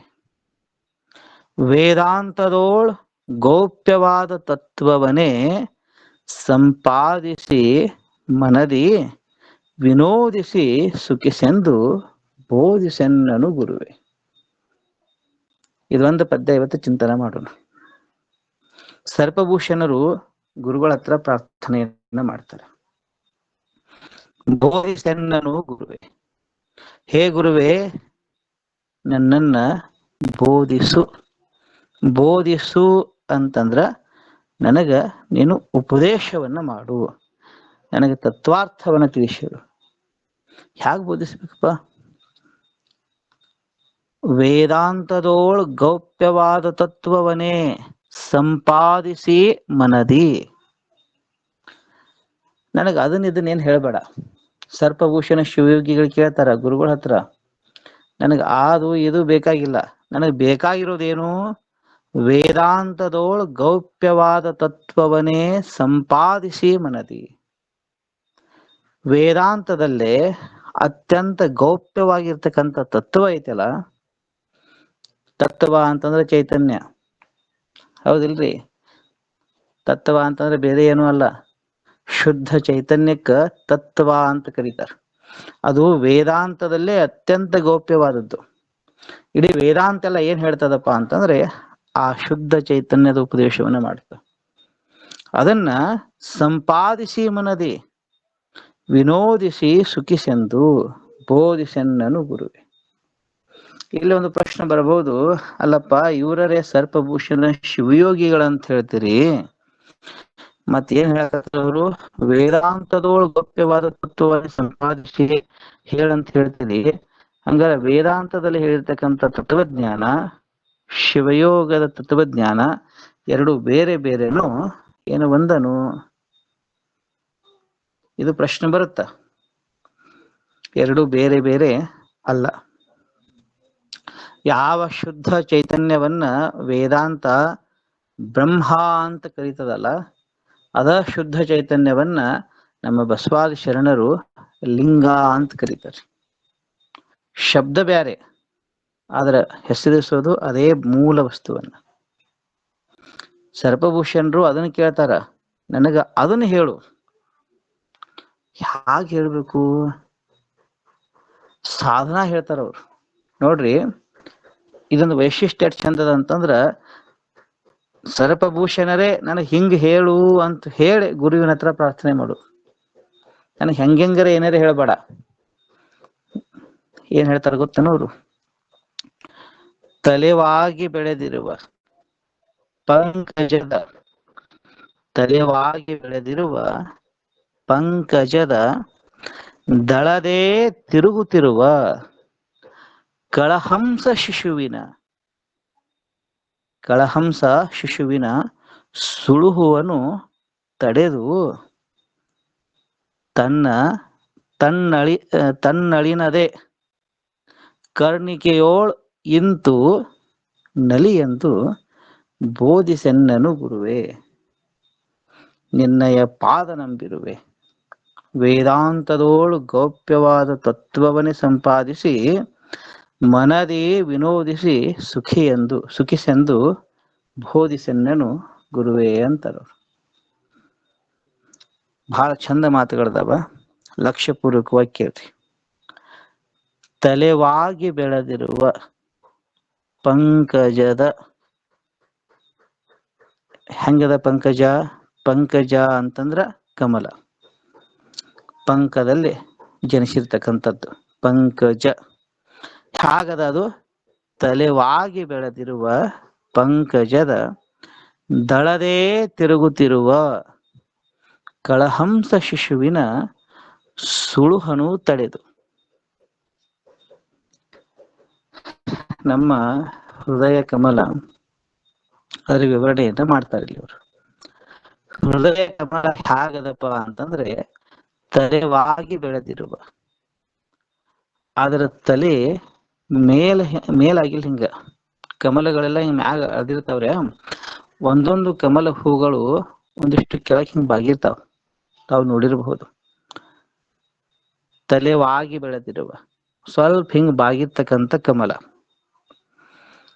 ಅಲ್ಲಿ ಜೀವನ ಸಂಚಾರ ನಡೀತದ. ಎಲ್ಲಿ ನಡೀತದಪ್ಪ ಅಂತಂದ್ರೆ ದಳದೇ ತಿರುಗುತ್ತಿರುವ ಆ ಕಮಲಕ್ಕ 8 ದಳಗಳಿದ್ದಾವ್ರಿ. ಆ 8 ದಳಗಳಲ್ಲಿ ಈ ಜೀವ ಸಂಚಾರವನ್ನ ಮಾಡ್ತಾನ. ಒಂದೊಂದು ದಳದಲ್ಲಿ ಅವನಿಗೆ ಒಂದೊಂದು ಭಾವಗಳು ಬರ್ತಾವ. ಹೆಂಗ್ ಸಂಚಾರ ಮಾಡ್ತಾನಪ್ಪ ಅವ ಅಂತ ಕೇಳಿದ್ರ, ನಿಜಗುಣ ಶಿವಯೋಗಿಗಳು ಕೂಡ ಬಹಳ ಚಂದ ಬರ್ತಾರೆ. ಶಿಷ್ಯ ಪ್ರಶ್ನೆ ಕೇಳ್ತಾನ ಗುರುವನ್ನ, ಗುರುವೇ, ಆ ಜೀವ ಆ ಕಮಲದ ದಳದಲ್ಲಿ ಹ್ಯಾಕ್ ಸಂಚಾರ ಮಾಡ್ತಾನ ಅಂತ ಕೇಳಿದಾಗ ನಿಜಗುಣ ಶಿವಯೋಗಿಗಳು ಬರೀತಾರೆ, ವತ್ಸ ಕೇಳು, ಜೀವನು ಕರ್ಮವಶದಿಂ ಆ ತನು ಮಧ್ಯ ಕಮಲದಲ್ಲಿ ತನಗೆ ಮನವೇ ರಥವಾಗಲ್ ಅದನೇರಿ ಸುಳಿವಂ. ನೋಡ್ರಿ, ಗುರುಗಳು ಹೇಳಿದ್ದ ಮಾತಿದು. ಏನ್ ಹೇಳ್ತಾರ? ಜೀವ ಏನಿದಾನಲ್ಲ, ಕರ್ಮವಶದಿಂ ಕರ್ಮಕ್ಕೆ ಅನುಗುಣವಾಗಿ ಎದರಿಂದ ಸುಳಿತಾನವ? ಮನವೇ ರಥವಾಗಲ್, ಮನಸ್ಸೇ ರಥ. ಜೀವನ ತಿರುಗಾಡ್ಬೇಕಾರ ಅವಾಗ ಕೂಡುವಂತ ರಥ ಯಾವುದು? ಮನಸ್ಸ ರಥ. ಮನಸ್ಸನ್ನ ರಥ ಮಾಡಿಕೊಂಡು ಆ ಜೀವ ಕರ್ಮದ ವಶದಿಂದ, ಕರ್ಮಕ್ಕೆ ಅಧೀನನಾಗಿ ಬೇರೆ ಬೇರೆ ದಳಗಳಲ್ಲಿ ಸಂಚಾರ ಮಾಡ್ತಾನ. ಎಲ್ಲೆಲ್ಲಿ ಸಂಚಾರ ಮಾಡ್ತಾನ ಅಲ್ಲೆಲ್ಲ ಅವನಿಗೆ ಬೇರೆ ಬೇರೆ ಭಾವಗಳು ಬರ್ತಾವ. ಉದಾಹರಣೆ ಹೇಳ್ಬೇಕಾದ್ರೆ, 8 ದಿಕ್ಕಿಗೆ 8 ಭಾವಗಳನ್ನ ಹೇಳ್ಯಾರ. ಅವು ಯಾವುವು ಅಂತಂದ್ರ ವರಭಕುತಿ, ಕ್ಷುದೆ, ಕೋಪ, ದುರಿತ, ಲೀಲಾ, ಗಮನ, ಸುರತ, ಧನದಾನಗಳು. ಪೂರ್ವೆ ಎಂದು ಶ್ರುತಿ ಇರಲ್ 8 ದಳದ ಗತಿಯಕ್ಕೂ ಅಂತ ಹೇಳ್ಯಾರ. ಅದರ ಅರ್ಥ ಏನಪ್ಪಾ ಅಂತಂದ್ರೆ, ಒಂದೊಂದು ದಳಕ್ಕೆ ಹೋದ ಅಂತಂದ್ರ ಅವನಿಗೆ ಒಂದೊಂದು ಭಾವಗಳು ಬರ್ತಾವ ಜೀವನಿಗೆ. ಇದು ಜೀವನ ಸ್ಥಿತಿಗತಿರಿದು. ಸರ್ಪಭೂಷಣ್ ಏನ್ ಕೇಳಕತ್ತಾರ ಇಲ್ಲಿ? ಸರ್ಪಭೂಷಣ್ ಏನ್ ಕೇಳ್ತಾರಪ್ಪ ಅಂತಂದ್ರ, ತಲೆವಾಗಿ ಬೆಳೆದಿರುವ ಪಂಕಜದ ದಳದೇ ತಿರುಗುತ್ತಿರುವ ಕಳಹಂಸ ಶಿಶುವಿನ, ಕಳಹಂಸ ಶಿಶು ಅಂತಂದ್ರೆ ಜೀವ, ಆ ಜೀವನ ಸುಳುಹವನ್ನು ತಡೆದು, ಹೇ ಗುರುದೇವ, ನೀನೇನ್ ಮಾಡಪ್ಪ ಅಂತಂದ್ರೆ ಈ 8 ದಿಕ್ಕಿನಲ್ಲಿ ಏನು ಸಂಚಾರ ಮಾಡತ್ತಾನಲ್ಲ ಜೀವ, ಈ ಸಂಚಾರವನ್ನ ನೀ ಮೊದಲು ತಡಿ. ಎಲ್ಲಿ ತಡಿಬೇಕು, ಹ್ಯಾಕ್ ತಡಿಬೇಕು ಅಂತ ಕೇಳಿದ್ರ ಅವ್ರು ಹೇಳ್ತಾರ, ತನ್ನ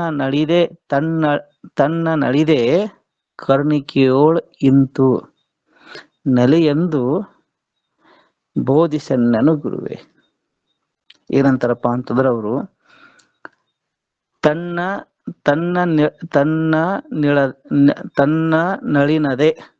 ತನ್ನ ನಳಿನದೆ ಅಂತಂದ್ರ ಆ ಕಮಲದ ಕರ್ಣಿಕೆಯಲ್ಲೇ ತನ್ನ ನಳಿನದೆ ಕರ್ಣಿಕೆಯೋಳು ಇಂತು.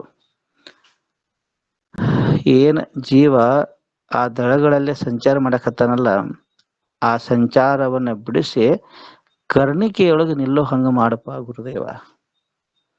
ಇದು ಸರ್ಪಭೂಷಣರು ಕೇಳುವಂತ ಪ್ರಾರ್ಥನೆ 1ನೇ ಚರಣದಲ್ಲಿ. 2ನೇದು ಕೇಳ್ತಾರ ಅವ್ರು, ಏನಂತಾರಂತಂದ್ರೆ, ಆದಿ ಅಂತ್ಯವ ಭೇದಿಸಿ ನಿರ್ಗುಣವಾದ ಅನಾದಿ ಬ್ರಹ್ಮವ ಸಾಧಿಸಿ ಹಾದಿ 4ರ ನಡು ವೇದಿಕೆಯೋಳ್ ಕುಳಿತು ಮೋದದಿ ದಶವಿಧ ನಾದವ ಕೇಳೆಂದು ಬೋಧಿಸೆನ್ನನು ಗುರುವೆ, ನಿನ್ನಯ ದಿವ್ಯ ಪಾದವ ನಂಬಿರುವೆ. ಏನಂತಾರ? ಆದಿ ಅಂತ್ಯವ ಭೇದಿಸಿ. ಆದಿ ಅಂತ್ಯವ ಭೇದಿಸಿ ಅಂತಂದ್ರ ಆಧಾರ ಚಕ್ರವನ್ನ ಮೊದಲು ಮಾಡಿಕೊಂಡು ಆಗ್ನೇಯ ಚಕ್ರ ತನಕ ಏನ್ ಚಕ್ರಗಳಿದ್ದ ಇದ್ದಾವಲ್ಲ ಇವುಗಳನ್ನ ಭೇದಿಸಬೇಕು.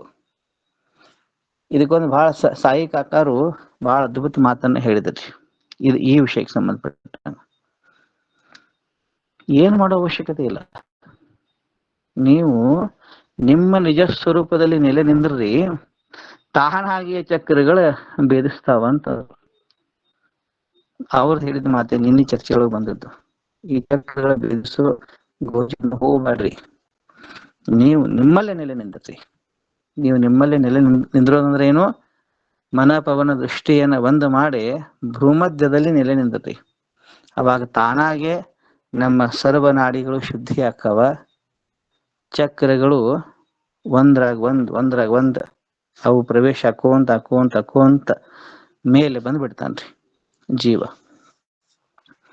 ಇದನ್ನ ಹೇಳ್ತಾರೆ ಇಲ್ಲಿ, ಆದಿ ಅಂತ್ಯವ ಭೇದಿಸಿ ನಿರ್ಗುಣವಾದ ಅನಾದಿ ಬ್ರಹ್ಮವ ಸಾಧಿಸಿ. ಈ ಚಕ್ರಗಳ ಭೇದನೆ ಆಗ್ಬೇಕು. ನಿರ್ಗುಣ ಸ್ವರೂಪವಾಗಿರ್ತಕ್ಕಂತಹ, ಅಲ್ಲಿ ಯಾವ ಗುಣಗಳಿಲ್ಲ, ಗುಣರಹಿತವಾಗಿರ್ತಕ್ಕಂಥ ಅನಾದಿ ಬ್ರಹ್ಮವ ಸಾಧಿಸಿ. ಅನಾದಿ ಬ್ರಹ್ಮ ಅಂತಂದ್ರೆ ಅದಕ್ಕೆ ಆದಿನೇ ಇಲ್ಲ, ಆದಿನೂ ಇಲ್ಲ, ಅಂತ್ಯನೂ ಇಲ್ಲ. ಆ ಬ್ರಹ್ಮ ವಸ್ತುವನ್ನ ಸಾಧಿಸ್ಬೇಕು. ಸಾಧಿಸಿ ಹಾದಿ ನಾಲ್ಕರ ನಡು ವೇದಿಕೆಯೋಳ್ ಕುಳಿತು. 4 ಹಾದಿ ಸೇರ್ತಾವ, 2 ಕಿವಿಗಳು, 2 ಮೂಗಿನ ದ್ವಾರ, ಯಾವ ಜಾಗದಾಗ ಸೇರ್ತಾವಲ್ಲ ಅದಕ್ಕೆ ಚತುಪೀಠ ಅಂತ ಕರೀತಾರೆ, ಅದಕ್ಕೆ ಆಜ್ಞಾಚಕ್ರ ಅಂತ ಕರೀತಾರೆ, ಅದಕ್ಕೆ ಕಾಶಿ ಕ್ಷೇತ್ರ ಅಂತ ಕರೀತಾರೆ, ಅದಕ್ಕೆ ಅನೇಕ ಹೆಸರುಗಳಿದಾವ. ಅಲ್ಲೇ ಕುಳಿತು ಅಲ್ಲೇ ಕೂಡ್ಬೇಕು, ಅಂದ್ರೆ ಅಲ್ಲೇ ನಿಲ್ಲಬೇಕು. ನಿಂತೇನ್ ಮಾಡೋದು? ಮೋದದೆ ದಶವಿಧ ನಾಥವ ಕೇಳೆಂದು ಬೋಧಿಸನ್ನನು ಗುರುವೆ. ಅಲ್ಲಿ ನೀ ಸ್ಥಿರವಾಗಿ ನಿಂತ 10 ವಿಧವಾದ ನಾದವನ್ನು ಕೇಳ್ಬೇಕು. ಅಂದ್ರ ಭ್ರಮರ ನಾದವನ್ನ ಮೊದಲು ಮಾಡಿಕೊಂಡು ಮೇಘ ಗರ್ಜನ ತನಕ ಕೇಳ್ತಾವಲ್ಲ, ಇಷ್ಟ ನಾದಗಳನ್ನ ನೀನು ಕೇಳು ಅಂತೇಳಿ ನನಗೆ ಗುರುದೇವ ಹಿಂಗ ಉಪದೇಶ ಮಾಡು.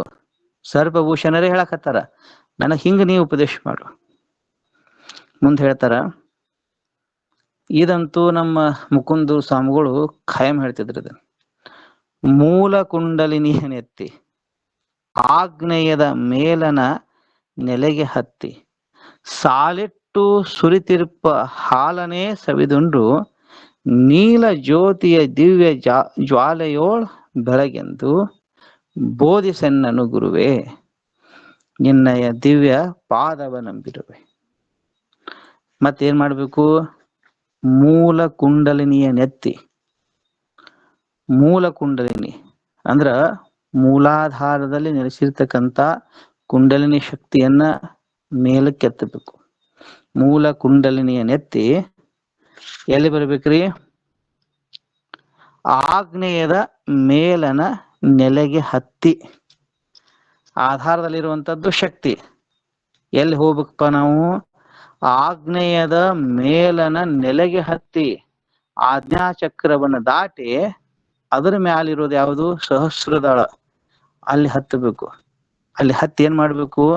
ಸಾಲಿಟ್ಟು ಸುರಿತಿರ್ಪ ಹಾಲನೆ ಸವಿದುಂಡು. ಅಲ್ಲೇ ಧಾರಾಕಾರವಾಗಿ ಹಾಲು ಸುರಿಯಾಕತ್ತದ. ಅದು ಅಮೃತದ ಸವಿರಿ. ಅದನ್ನ ಸವಿದುಂಡು. ಇದು ಆಗುತ್ತ ಶಿವಯೋಗದಲ್ಲಿ, ಇದು ಸಾಧ್ಯತಾ ಐತಿ. ಇದು ಎಲ್ಲರಿಗೂ ಸಾಧ್ಯ ಅದ ರೀ. ಮತ್ತ ಅವರಿವರೆಂಬುದೇನು ಎಲ್ಲರಿಗೂ ಸಾಧ್ಯ ಅದ. ಇದು ಯಾರು ಮೂಲಾಧಾರದಲ್ಲಿ ನೆಲೆಸಿರ್ತಕ್ಕಂತ ಕುಂಡಲಿನಿಯನ್ನ ಊರ್ಧ್ವಮುಖ ಮಾಡ್ತಾರೋ, 6 ಚಕ್ರಗಳನ್ನ ಭೇದಿಸಿ ಆಜ್ಞೆಯನ್ನ ದಾಟಿ ಬ್ರಹ್ಮರಂಧ್ರದಲ್ಲಿ ಏರ್ತಾರೋ ಅವರಿಗೆ ಆ ಅಮೃತದ ಪಾನ ಆಗ್ತದ. ಸಾಲಿಟ್ಟು ಸುರಿತಿರ್ಪ ಹಾಲನೇ ಸವಿದುಂಡು.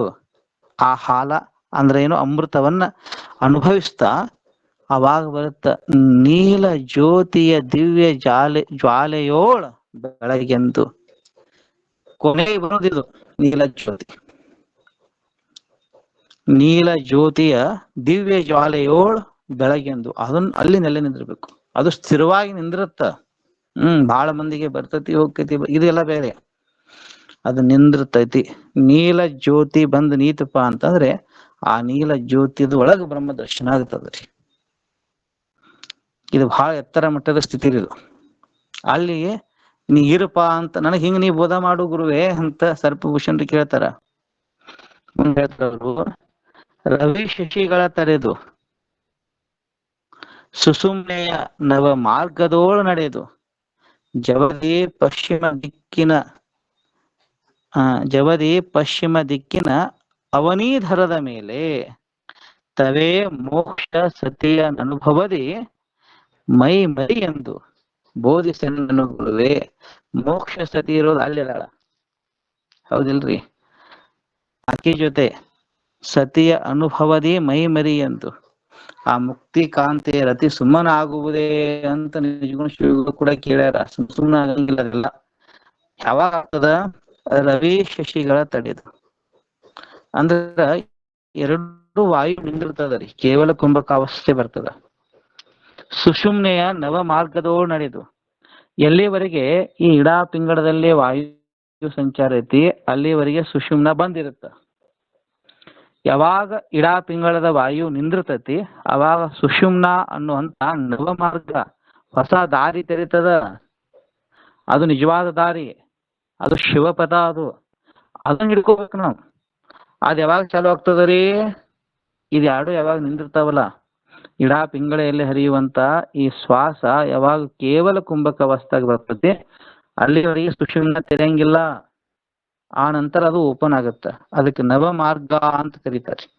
ಆ ದಾರಿಯಿಂದ ನವ ಮಾರ್ಗದೋಳು ನಡೆದು ಅದರಿಂದ ಹೋಗ್ಬೇಕು. ಎಲ್ಲಿ ಹೋಗ್ಬೇಕು?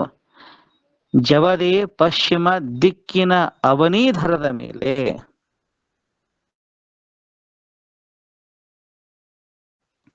ಪಶ್ಚಿಮ ದಿಕ್ಕಿಗೆ ಹೋಗ್ಬೇಕು. ಇದು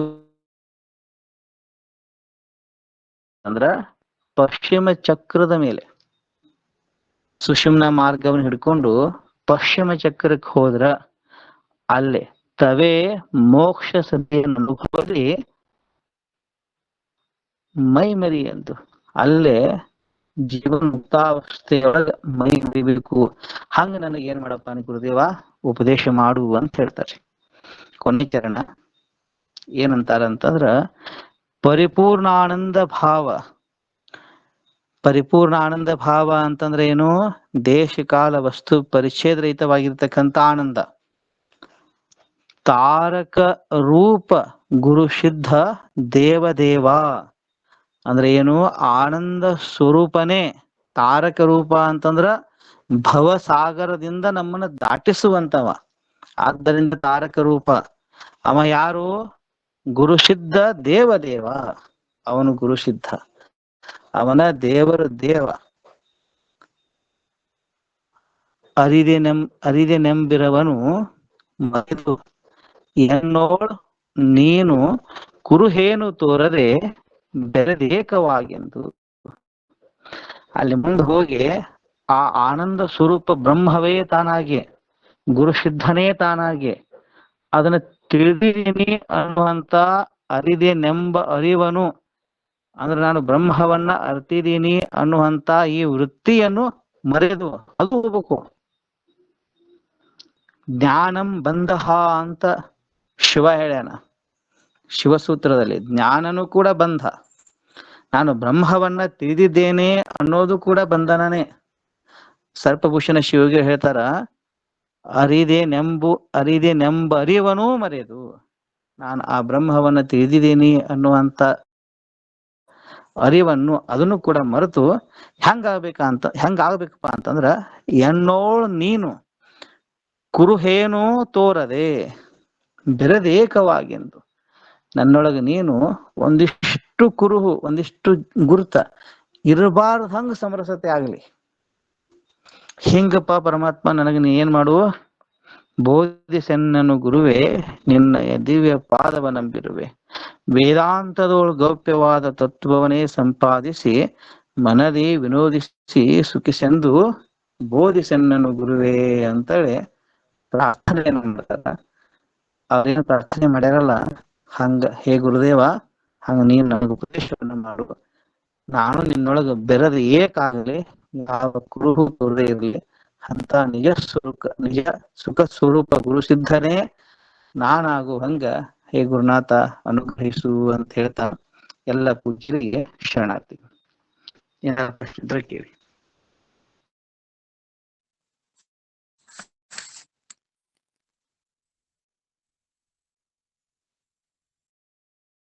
ಅದ್ಭುತವಾದಂತಹ ಅನುಭವ ಚಿಂತನ ನಮ್ಮೆಲ್ಲರನ್ನ ಮಂತ್ರ ಮುಗ್ಧರನ್ನಾಗಿ ಮಾಡಿಸಿಬಿಡ್ತು ನಿಮ್ಮ ಉಪನ್ಯಾಸ, ನಿಮ್ಮ ಚಿಂತನೆ, ನಿಮ್ಮ ಅನುಭವ. ಧನ್ಯವಾದಗಳ್ರಿ ಅಣ್ಣವ್ರ. ಶ್ರೀಧರಣ್ಣ ಮುರಾಳಿ ಅವರಿಗೆ ನಾವು ಎಷ್ಟು ಅನಂತ ನಾವು ಶಬ್ದಗಳಲ್ಲಿ ಹೇಳಕ್ ಆಗಂಗಿಲ್ಲ. ಅದನ್ನ ಅನುಭವಿಸ್ಲೇಬೇಕು. ಅನುಭವಿಸಿಯೇನೆ ಅದನ್ನ ನಾವು ಸುಖಿಸ್ಬೇಕು. ಅದನ್ನ ಬಾಯಿಯಿಂದ ಹೇಳಕ್ ಆಗಂಗಿಲ್ಲ. ಅಂತ ಒಂದು ಅನುಭವವನ್ನ ತಾವು ನಮ್ಮೆಲ್ಲರಿಗೆ ಉಣಬಡಿಸ್ತಾ ಇದ್ರಿ. ತಮಗೆ ಅನಂತ ಭಕ್ತಿಯ ಶರಣಾರ್ಥಿಗಳು. ಧನ್ಯವಾದಗಳ್ರಿ ಅಣ್ಣವ್ರ. ಶ್ರೀಧರ ಮಹಾರಾಜರಿಗೆ ಶರಣಾರ್ಥಿಗಳು, ಧನ್ಯವಾದಗಳು. ಈಗ ಯಾರಾದ್ರೂ ಈ ವಿಷಯದ ಕುರಿತು ಏನಾದ್ರೂ ತಮ್ಮ ಶಂಕೆ ಅಥವಾ ಇನ್ನಷ್ಟು ಏನಾದ್ರೂ ಕೇಳ್ಬೇಕಾಗಿತ್ತಂದ್ರ ಅವ್ರು ಹ್ಯಾಂಡ್ ರೈಸ್ ಮಾಡ್ಬೇಕು ಅಂತ ಹೇಳಿ ವಿನಂತಿ. ಬಾಳ ಸುಂದರ ಹೇಳಿದ್ರು ಬಿಡ್ರಿ ಗುರುಗಳು, ಚಲೋ ಸುಂದರ ಹೇಳಿದ್ರು, ಮನ್ಸಿಗೆ ಆನಂದ. ಧನ್ಯವಾದ್ರಿ ತಾರಾದೇವಿ ಅಮ್ಮ ಕೋನಾಪುರೆ ಸೋಲಾಪುರ. ಆಯ್ತು, ಶಾಂತ ಕೂತ್ ಕೇಳ್ದೇವು. ಮುಂಜಾನೆ ಟೈಮ್ 5 ಟೈಮ್ ಜರ ಶಾಂತ ಅನಿಸ್ತದ, ಸಮಾಧಾನ. ಚಲೋ ಹೇಳಿದ್ರು, ಬಾಳ ಸುಂದರ ಹೇಳಿದ್ರು. ಶರಣ ಆಗ್ತದೆ. ಧನ್ಯವಾದ್ರಿ ಅಮ್ಮ. ತಾರಾದೇವಿ ಅಮ್ಮ ಕೋನಾಪುರ ಸೋಲಾಪುರದಿಂದ ಮಾತಾಡ್ತಾರೆ. ಧನ್ಯವಾದ ಶರಣಾರ್ಥಿಗಳು. ಈಗ ರುದ್ರಯ್ಯ ಅಪ್ಪಾಜಿ ಮಾತಾಡ್ರಿ. ಶರಣರಪ್ಪರ ಶರಣ ಅಪ್ಪರ. ಇವಾಗ ಸರ್ಪಭೂಷಣರು ಏನ್ ಗುರುಗಳು ಇದಾರಲ್ಲ, ಇವರು ಸಾಧನಾ ಮಾರ್ಗದಲ್ಲಿ ಪ್ರಾರಬ್ಧ ಕರ್ಮನ್ನು ಗುರುಗಳು ತಗೊಳಕ ಚಾನ್ಸ್ ಇರುತ್ತಲ್ರಿ. ಇವ್ರದೇನ್ ಕರ್ಮ ಹಿಂದಿನ ಜನ್ಮ ಏನೇ ಇರ್ಲಿ, ಆ ಪ್ರಾರಬ್ಧ ಕರ್ಮನ್ನು ಗುರುಗಳು ತಗೊಂಡು ಕಲ್ತ ಆ ಯೋಗ ಇರ್ತತೇನಂತ. ಇದು ಸಬ್ಜೆಕ್ಟ್ ಪ್ರಶ್ನೆ ಆದ್ರೂ ನಿಮ್ ಪ್ರಶ್ನೆ ಕೇಳಿ. ಏನಂತಂದ್ರೆ ಒಬ್ಬ ಗುರು ಶಿಷ್ಯರ ಪ್ರಾರಬ್ಧವನ್ನ ತಗೊಳಕ್ ಸಾಧ್ಯ. ಉದಾಹರಣೆ ಹೇಳ್ತೀನಿ ಕೇಳಿ. ನಮ್ಮಲ್ಲಿ ನಡೆದದ ಘಟನಾ ಏನಪ್ಪ, ಮಹಾರಾಜರು ಅಂತ ಆಗ್ಯಾರ. ಬಹಳ ದೊಡ್ಡ ಯೋಗಿಗಳು, ನಮ್ಮ ಊರಿನ ಬಹಳ ಸಮೀಪರಿ. ಅವ್ರು ಬಹಳ ದೊಡ್ಡ ತಪಸ್ವಿಗಳು. ಅವ್ರಿಗೊಬ್ಬ ಶಿಷ್ಯ ಇದ್ದ, ಅವನಿಗೆ ಲಕ್ವ ಹೊಡೆದಿತ್ರಿ ಸರ್.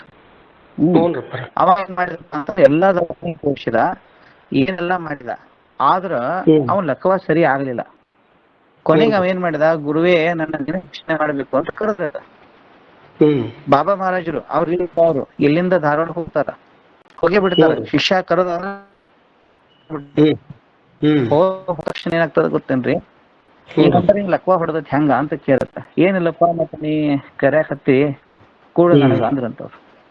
ಅವಾಗ ನೀರ್ ತಗೊಂಡು ನನಗ್ ಕೊಟ್ಬಿಟ್ಟು ಅವನಿಗೆ ಆರಾಮಾಯ್ತ್ರಿ. ಇವ್ರು ಲಕ್ವ ಇದು ನಡೆದದ ಸತ್ಯ, ಪ್ರಸ್ತುತ ಇದು ನಡೆದಂತ ಘಟನೆ ಇದು. ಇನ್ನೊಂದು, ಶಿರಡಿಯ ಸಾಯಿಬಾಬಾರಿದ್ರು. ಅವ್ರು ಬಹಳ ಮಂದಿ ರೋಗಿಗಳನ್ನ ಗುಣಮುಖ ಮಾಡ್ತಿದ್ರು. ಆದ್ರ ಆ ರೋಗ ಎಲ್ಲಿ ಹೋಗಿತ್ರ, ಅದೆಲ್ಲವೂ ಅವ್ರಿಗೆ ಬರ್ತಿತ್ತು. ಅವ್ರ ಶರೀರ ಗಂಟಾಗಿದ್ದು. ಅವ್ರು ಒಬ್ಬನ್ ಕ್ಯಾನ್ಸರ್ ಅನ್ನು ತಗೊಂತಾರ, ಅವನಿಗೆ ರಕ್ತ ವಾಂತಿ ಮಾಡಿ ಸಾಯುವಂತದನ್ನ ಇವ್ರು ಸ್ವೀಕಾರ ಮಾಡಿ ಇವ್ರು ರಕ್ತ ವಾಂತಿ ಮಾಡಿ ಸಾಯ್ತಾರೆ. ಇದು ಗುರುವಿಗೆ ಸಾಧ್ಯ. ಹಂಗ ಶಿಷ್ಯ ಇರಬೇಕು, ಹಂಗ ಗುರುನು ಇರಬೇಕು. ಇಂತ 1-2 ಅಲ್ರಿ. ಹೆಂಗ ಗೊತ್ತಾ, ಇಲ್ಲಿ ಶರೀಫರಿಗೆ ಹೊಡೆದಿದ್ದು ಅಲ್ಲಿ ಗೋವಿಂದ ಭಟ್ರಿಗೆ ವಾಸ ಮೂಡಿಸಿದ್ದು ಅಂತ. ಗುರು ಶಿಷ್ಯ ಶರೀರ ಬೇರೆ ಬೇರೆ ಇರಬಹುದು ತೋರಾಕ, ಆದ್ರೆ ಒಂದೇ ಇರ್ತಾರ. ಅಷ್ಟು ಪ್ರಾಮಾಣಿಕವಾಗಿತ್ತಂದ್ರ ಈ ಅನೇಕ ಮಂದಿ ಸಿದ್ಧಾರೂಢರು ಇದ್ದಾಗ ಎಷ್ಟು ಮಂದಿ ಕಾಯಿಲೆಗಳ ಗುಣಮುಖ ಆಗ್ಯಾವ, ಎಲ್ಲಾ ನಡೀತಾವ್ರಿ. ಇವು ಅವ್ರು ಇವ್ರು ತಗೋತಾರ ಅಂತ ತ್ರಾಸ ರೀ, ಅದೆಲ್ಲಿ ಬೇರೆ ಕಡೆ ಹೋಗಂಗಿಲ್ಲ. ಇವ್ರು ಅದನ್ನ ಅನುಭವಿಸ್ತಾರ. ಹೋಗ್ಬೇಕಂದ್ರೆ ಇವ್ರನ್ನ ತಗೊಂಡೇ ಕಲ್ಸ್ಬೇಕ್ರಿ. ಅವ್ರ ಪ್ರಾರಬ್ಧ ಇಲ್ಲ ಅಂದ್ರೂ ಸಾಧನೆ ಮಾಡ್ಬೋದೇನಂತ. ಪ್ರಾರಬ್ಧದಲ್ಲೇ 3 ಪ್ರಕಾರದ ಸರ್. ಪ್ರಾರಬ್ಧದಲ್ಲಿ ತೀವ್ರ ಪ್ರಾರಬ್ಧ, ಪ್ರಾರಬ್ಧ, ತೀವ್ರ ಪ್ರಾರಬ್ಧ ಅಂತ ಐತಿ. 2 ಪ್ರಾರಬ್ಧಗಳು ಬದಲಾಗ್ತಾವ. 2 ಪ್ರಾರಬ್ಧ, ಒಂದು ಮಂದ ಪ್ರಾರಬ್ಧ ಬದಲಾಗುತ್ತ, ತೀವ್ರ ಪ್ರಾರಬ್ಧ ಬದಲಾಕೈತಿ. ತೀವ್ರತರ ಪ್ರಾರಬ್ಧಿತರ ಬದಲಾಗೋದಿಲ್ಲ. ಓಹೋ. ಸಿಸ್ಟಮ್ ಇದೆ. ಮಂದ ಪ್ರಾರಬ್ಧ ಐತಿ, ತೀವ್ರ ಪ್ರಾರಬ್ಧ ಐತಿ ಅಂತಂದ್ರ ನೀವು ಗುರುವಿನ ಕೃಪದಿಂದ, ಮಂತ್ರ ಜಪದಿಂದ ಅಥವಾ ಸಾಧನದಿಂದ, ಸತ್ಸಂಗದಿಂದ ಅದೆಲ್ಲ ಹೋಗ್ತೈತಿ. ಅದು ಹೋಗತ್ತೆ. ಪ್ರಾರಬ್ಧ ಗೊತ್ತಾಗ್ತೈತಿ. ಅದು ಪ್ರಯತ್ನ ಅಂತ ಕರೀತಾರೆ. ಚನ್ನಬಸವನವ್ರ ಒಂದು ವಚನ ಅದ, ಪ್ರಾರಬ್ಧ ಹೆಚ್ಚಿಂದು ಪ್ರಯತ್ನ ಹೆಚ್ಚಿದ್ದು ಅಂತ ಪ್ರಶ್ನೆ ಮಾಡಿ ವಚನ ಹೇಳ್ಯಾರ ಅವ್ರು. ಹೌದಿಲ್ರಿ? ಅವರು ಉತ್ತರ ಹೇಳ್ತಾರ, ಕೊನೆಗೆ ಪ್ರಯತ್ನನೇ ಪ್ರಾರಬ್ಧ ರೂಪ ಆಗ್ತತಿ ಅಂತ. ಹೌನ್ರಿ, ಅದು ಐತಿ, ಸಾಧ್ಯತೆ ಐತಿ. ಹೌನ್ರಿ, ಮತ್ತೇನ? ಶರಣ. ಧನ್ಯವಾದಗಳು ಶರಣಾರ್ಥಿಗಳು. ಮತ್ತೆ ಯಾರಿಗಾದ್ರೂ ಪ್ರಶ್ನೆಗಳು ಕೇಳೋರಿದ್ರಿ ಅಂದ್ರೆ ಕೇಳ್ರಿ ಅಂತ ಹೇಳಿ ವಿನಂತಿ.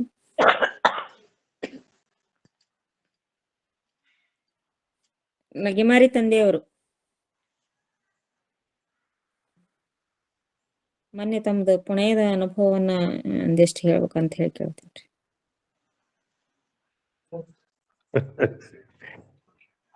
ಎಲ್ಲ ಸದ್ಭಕ್ತರಲ್ಲಿ ಅನಂತ ಶರಣಾರ್ಥಿಗಳು. ಈಗಾಗಲೇ ಶ್ರೀಧರ್ ಗುರುಗಳು ಅಂತೂ ಬಹಳ ಚೆನ್ನಾಗಿ ನಮಗೆ ತಮ್ಮೆಲ್ಲರಿಗೂ ಅದರ ಮನವರಿಕೆ ಆಗುವಂತೆ ತಿಳಿಸಿದ್ದಾರೆ.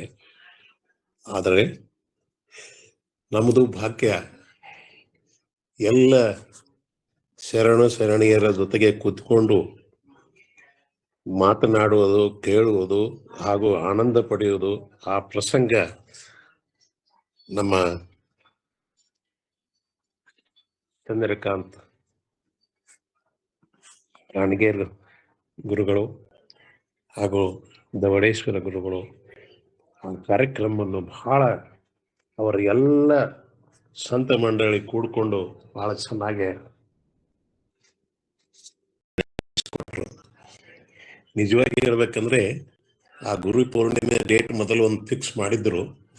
ಆದರೆ ನಮ್ಮ ತಿಗಡಿ ಗುರುಗಳು ನಾವು ಹೋಗದೇ ಇರುವಾಗ ಅವರು ಮತ್ತೆ ಮೀಟಿಂಗ್ ಮಾಡಿ ನಾವು ಮುಂದಿನ ಸಲ ಬರ್ತೇವೆ ಅಂತ ಅನ್ನುವಂತಹ ಅಭಿಪ್ರಾಯವನ್ನು ಕೊಟ್ಟಿದ್ದರೂ ಕೂಡ ಅದನ್ನು ಅವರು ಒಪ್ಕೊಳ್ಳದೆ ಇದನ್ನೇ ಅಂದ್ರೆ 3 ದಿವಸದಲ್ಲೇ ಅದನ್ನ ಕಾರ್ಯಕ್ರಮವನ್ನು ಫಿಕ್ಸ್ ಮಾಡಿ ಬರಮಾಡಿಕೊಂಡರು. ನಿಜವಾಗಿ ಹೇಳ್ಬೇಕಂತಂದ್ರೆ ಶುಭಶ್ಯ ಶೀಘ್ರಂ ಅಂತ ಆ ರೀತಿಯಾಗಿ ಆ ಕಾರ್ಯವನ್ನು ಮಾಡಿದರು. ನಮ್ಮ ಜೀವನವನ್ನೇ ಅವರು ಪಾವನ ಮಾಡಿದ್ದಾರೆ. ಹಾಗೆಲ್ಲ ನಮ್ಮ ಪುನಃ ಶರಣರಿಗೆ ನಾವು ಎಷ್ಟೊಂದು ಶರಣಾರ್ಥಿಗಳನ್ನು ಅರ್ಪಿಸಲು ಕಡಿಮೆನದೆ. ಇನ್ನು ಲಘುರಾಮ್ ಭಟ್ ಗುರುಗಳು ಹಾಗೂ ಅವರ ಧರ್ಮಪತ್ನಿಯವರು ನಮ್ಮ ಎಲ್ಲ ಸದ್ಭಕ್ತರನ್ನು ಕರೆದ ಅವರ ಪ್ರೀತಿ ವಾತ್ಸಲ್ಯಮಯವಾದಂತಹ ಅಮೃತಮಯವಾದಂತಹ ಪ್ರಸಾದವನ್ನು ಅವ್ರ ಮನೆಯಲ್ಲೇ ಒಬ್ಬರೇ ಕಾರ್ಯನಿರ್ವಹಿಸಿ ನಾವೆಲ್ಲ ಅಲ್ಲಿ ಎಲ್ಲೆಲ್ಲೋ ಅಡ್ಡಾಡಿ ಬಂದರೂ ಕೂಡ ನಮ್ಮನ್ನ ಅಲ್ಲಿ ಬಂದು ಪ್ರಸಾದ ಮಾಡಿಸಿ ನಮ್ಮನ್ನು ಆನಂದ ಪಡಿಸಿದರು. ನಿಜವಾಗಿ ಹೇಳ್ಬೇಕಂತಂದ್ರೆ ಆ ಪ್ರವಾಸ, ಆ ಒಂದು ಕಾರ್ಯಕ್ರಮ ಬಹಳಷ್ಟು ಚೆನ್ನಾಗಿ ನೆರವೇರಿತ್ತು. ಆಗ ನಾವು ಅದಕ್ಕೆ ಇನ್ನು ನಮ್ಮ ಸತ್ಸಂಗ ಬಳಗವನ್ನ ನಾವು ಅಲ್ಲಿ ಕರೆದುಕೊಂಡು ಹೋಗ್ಬೇಕು ಅನ್ನುವಂಥ ಭಾವ ಬಹಳ ಒಡಮೂಡಿತ್ತು. ಅದರಲ್ಲೇ ನಮ್ಮ ವಿದ್ಯಾಧರ ಗುರು ಅವರು ಕೂಡ ಅವರ ಬ್ರದರ್ ಮನೆಗೆ ಬಂದಿದ್ರು. ಅವರು ಕೂಡ ಬಂದು ಜಾಯಿನ್ ಆಗಿ ಆ ಕಾರ್ಯಕ್ರಮವನ್ನು ಬಹಳ ಶೋಭಾಯಮಾನವಾಗಿ ಅದರಲ್ಲಿ ಅವರು ಮರಾಠಿಯಲ್ಲಿಯೂ ಮಾತಾಡಿದರು, ಕನ್ನಡದಲ್ಲಿಯೂ ಮಾತಾಡಿದರು, ಹೇಳಿದರು. ಬಹಳಷ್ಟು ಆನಂದ ಆಯ್ತು. ಅದನ್ನ ನಾವು ವರ್ಣನೆ ಮಾಡ್ಲಿಕ್ಕೆ ಆಗಂಗಿಲ್ಲ, ವೇಳೆ ಅಂತೂ ಬಹಳ ಆಗ್ಯದ. ಅದಕ್ಕೋಸ್ಕರವಾಗಿ ನಾನು ಹೆಚ್ಚು ಮಾತಾಡುವುದಿಲ್ಲ. ಯಾಕಂತಂದ್ರೆ ಈಗ ಶ್ರೀಧರ್ ಗುರುಗಳು ಹೇಳಿದ್ರಲ್ಲ, ನಾನು ಬೋಲೋ ಭಾರತ್ ಮಾತಾಕಿ ಎಂದಾಗ ಅದರಲ್ಲಿ ಒಂದು ಅರ್ಥ ಇತ್ತು. ಏನಂತಂದ್ರೆ ಮರಾಠಿ ಮತ್ತು ಕನ್ನಡ ಬಗ್ಗೆ ವಿಚಾರಗಳಲ್ಲಿ ಹೊರಟಾಗ ನಾವು ನಿಜವಾಗಿ ಭಾರತ ಮಾತೆಯ ಮಕ್ಕಳದೇವೆ, ಎಲ್ಲ ಭಾಷಾ ನಮ್ಮೂ ಅದಾವ ಅನ್ನುವಂಥದ್ದು ಎಲ್ಲರಿಗೂ ಅರಿಕೆ ಆಗಲಿ ಅಂತ ತಿಳ್ಕೊಂಡು ಆ ಭಾರತ ಮಾತೆಯ ಉದರದಲ್ಲಿ ಜನಿಸಿದ ನಾವು ನೀವೆಲ್ಲರೂ ಒಂದೇ ಅನ್ನುವಂಥ ಭಾವದಿಂದ ಜೈಕಾರ ಹಾಕಿದ್ವಿ. ಹಾಗೆ ಎಲ್ಲರೂ ಎಷ್ಟೊಂದು ಜಾಗೃತರಾದರಂದ್ರೆ, ಮೊದಲಿಗೆ ಅಲ್ಲೇ ಒಂದು ಸಂಗೀತ ಕಾರ್ಯಕ್ರಮ ನಡೆದಿತ್ತು. ಎಲ್ಲರೂ ಆ ಸಂಗೀತದಲ್ಲಿ ಮಗ್ನ ಆಗಿಬಿಟ್ಟಿದ್ರು. ಆಮೇಲೆ ಅವರು ಹೇಗೆ ಆಗಿದ್ರು ಅಂದ್ರೆ ಭಾರಿ ಭಾರಿ ಅದರಲ್ಲಿ ತಲ್ಲೀನರಾಗಿದ್ರು. ಯಾವಾಗ ಭಾರತ್ ಮಾತೆಯನ್ನು ಸ್ಮರಿಸ್ಕೊಂಡಾಗ, ತಾಯಿಯನ್ನು ನೆನೆಸ್ಕೊಂಡಾಗ ಪ್ರತಿಯೊಬ್ಬರು ಜಾಗೃತ ಆಗಿ ಕೂತ್ರಲ್ಲ, ಅದರಿಂದ ನಮ್ಮ ಕಾರ್ಯಕ್ರಮ ಇನ್ನೂ ಚೆನ್ನಾಗಿ ಆಯ್ತು. ಅದಕ್ಕೆ ನಮ್ಮ ತಿಗಡಿ ಗುರುಗಳು ಅಂದರು, ಒಳ್ಳೆ ಫೀಲ್ಡ್ ತಯಾರು ಮಾಡಿದ್ರೆ ನೀವು, ಇದರಿಂದ ನಮ್ಮ ತಿಳುವಳಿಕೆ ಮಾತುಗಳು, ಸತ್ಯವಾದ ಮಾತುಗಳು ಪ್ರತಿಯೊಬ್ಬರು ಅಂತರಂಗದಲ್ಲಿ ಮೂಡ್ತವೆ ಎನ್ನುವಂಥ ಭಾವವನ್ನು ವ್ಯಕ್ತಪಡಿಸಿದರು. ಹಾಗೆ ನನಗೇನೋ ಒಂದು ಆನಂದ ಆಗಿ ಆ ಕಾರ್ಯಕ್ರಮವನ್ನು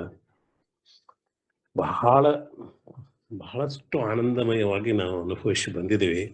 ಅದಕ್ಕೆ ವೇಳೆ ಭಾಳ ಆಗಿದೆ.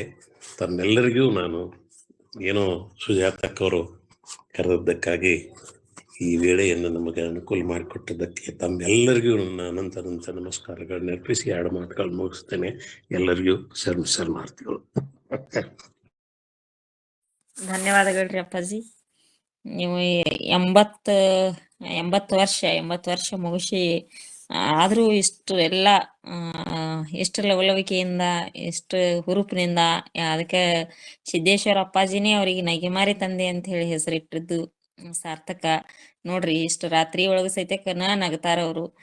ಮತ್ತು ಸಂತನಕ ಬಿಡುವಿರ್ಲಾರ್ದಂತಹ ಒಳ್ಳೆ ಕೆಲಸಗಳನ್ನ ಅಪ್ಪಾಜಿಯವರು ಅವರಿಗೆ ಹೇಳಿ ಹೋಗ್ಯಾರ. ಸಿದ್ದೇಶ್ವರಪ್ಪ ಅವರು ದಿನ ಒಂದ್ ಒಳ್ಳೆ ಕೆಲಸ ಮಾಡತ್ ಹೇಳಿ ತಾನಾಗೆ ಮನಿ ತನಕ 1 ಅಲ್ಲ 10 ಕೆಲಸಗಳು ಬಂದ್ರೂ ಸಹಿತ ಅವರು ಏನು ಬೇಸರಿಸ್ಕೊಳ್ಳಾರ್ದನೆ ಆ ಕೆಲಸಗಳನ್ನ ಮಾಡ್ತಾರ. ಇಂತ ಒಬ್ಬ ವ್ಯಕ್ತಿಗಳು ನಮ್ಮ ಮಾರ್ಗದರ್ಶಕರು ಅಂತ ಹೇಳಕ್ ಬಹಳಷ್ಟು ಹೆಮ್ಮೆ ಅನಿಸ್ತದ. ಅಪ್ಪಾಜಿಯವರ ಒಂದು ಆಶೀರ್ವಾದದಿಂದಲೇ ಈ ವೇದಿಕೆ ಎಷ್ಟು ಸುರಳಿತವಾಗಿ ನಡೆದವ ಅಂತ ಹೇಳ್ತೀನ್ರಿ. ಧನ್ಯವಾದಗಳ್ರಿ ಅಪ್ಪಾಜಿ. ಶರಣಾರ್ಥಿಗಳು ತಮಗೆ, ಅನಂತ ಭಕ್ತಿಯ ಶರಣಾರ್ಥಿಗಳು. ಈಗ ಯಾರು ಮಾತಾಡ್ತೀರಿ?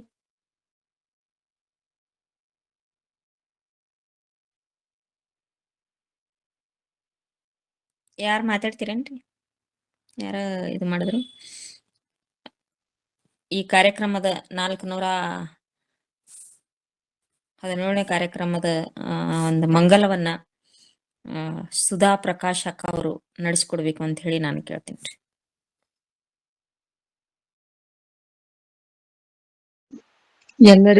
ನೆರೆದಿರುವ ಎಲ್ಲಾ ಶರಣರಿಗೂ ಶರಣಾರ್ಥಿ. ಮಾನವೇ ಪೀಠಾಗಿ ತನುವೇ ಶಿವಾಲಯವಾಗಿ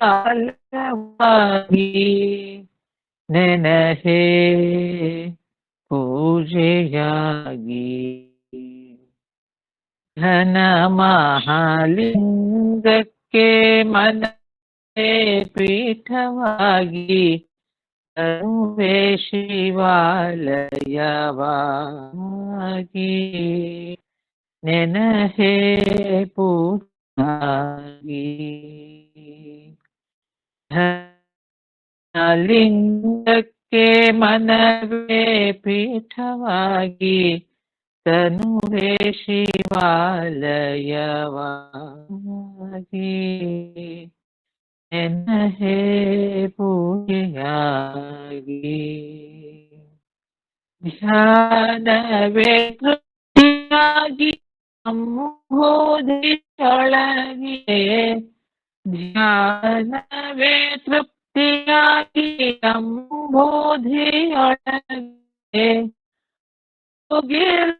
ಪೂರ್ಣ ಕುಂಭದಂತೆ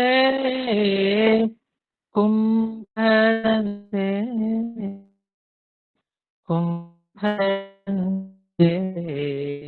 ಘನ ಮಹಾಲಿಂಗಕ್ಕೆ ಮನವೇ ಪೀಠವಾಗಿ ತನುವೇ ಶಿವಾಲಯವಾಗಿ ನೆನಹೇ ಪೂಜೆಯಾಗಿ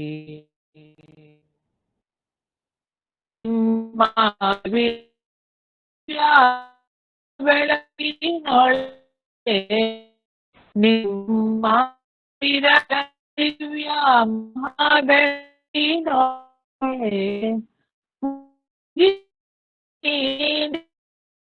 ಭಯದ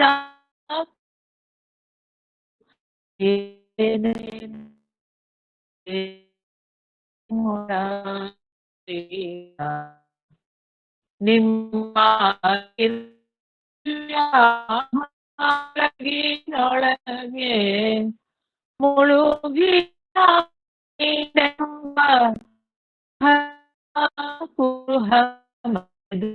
ಏನೇ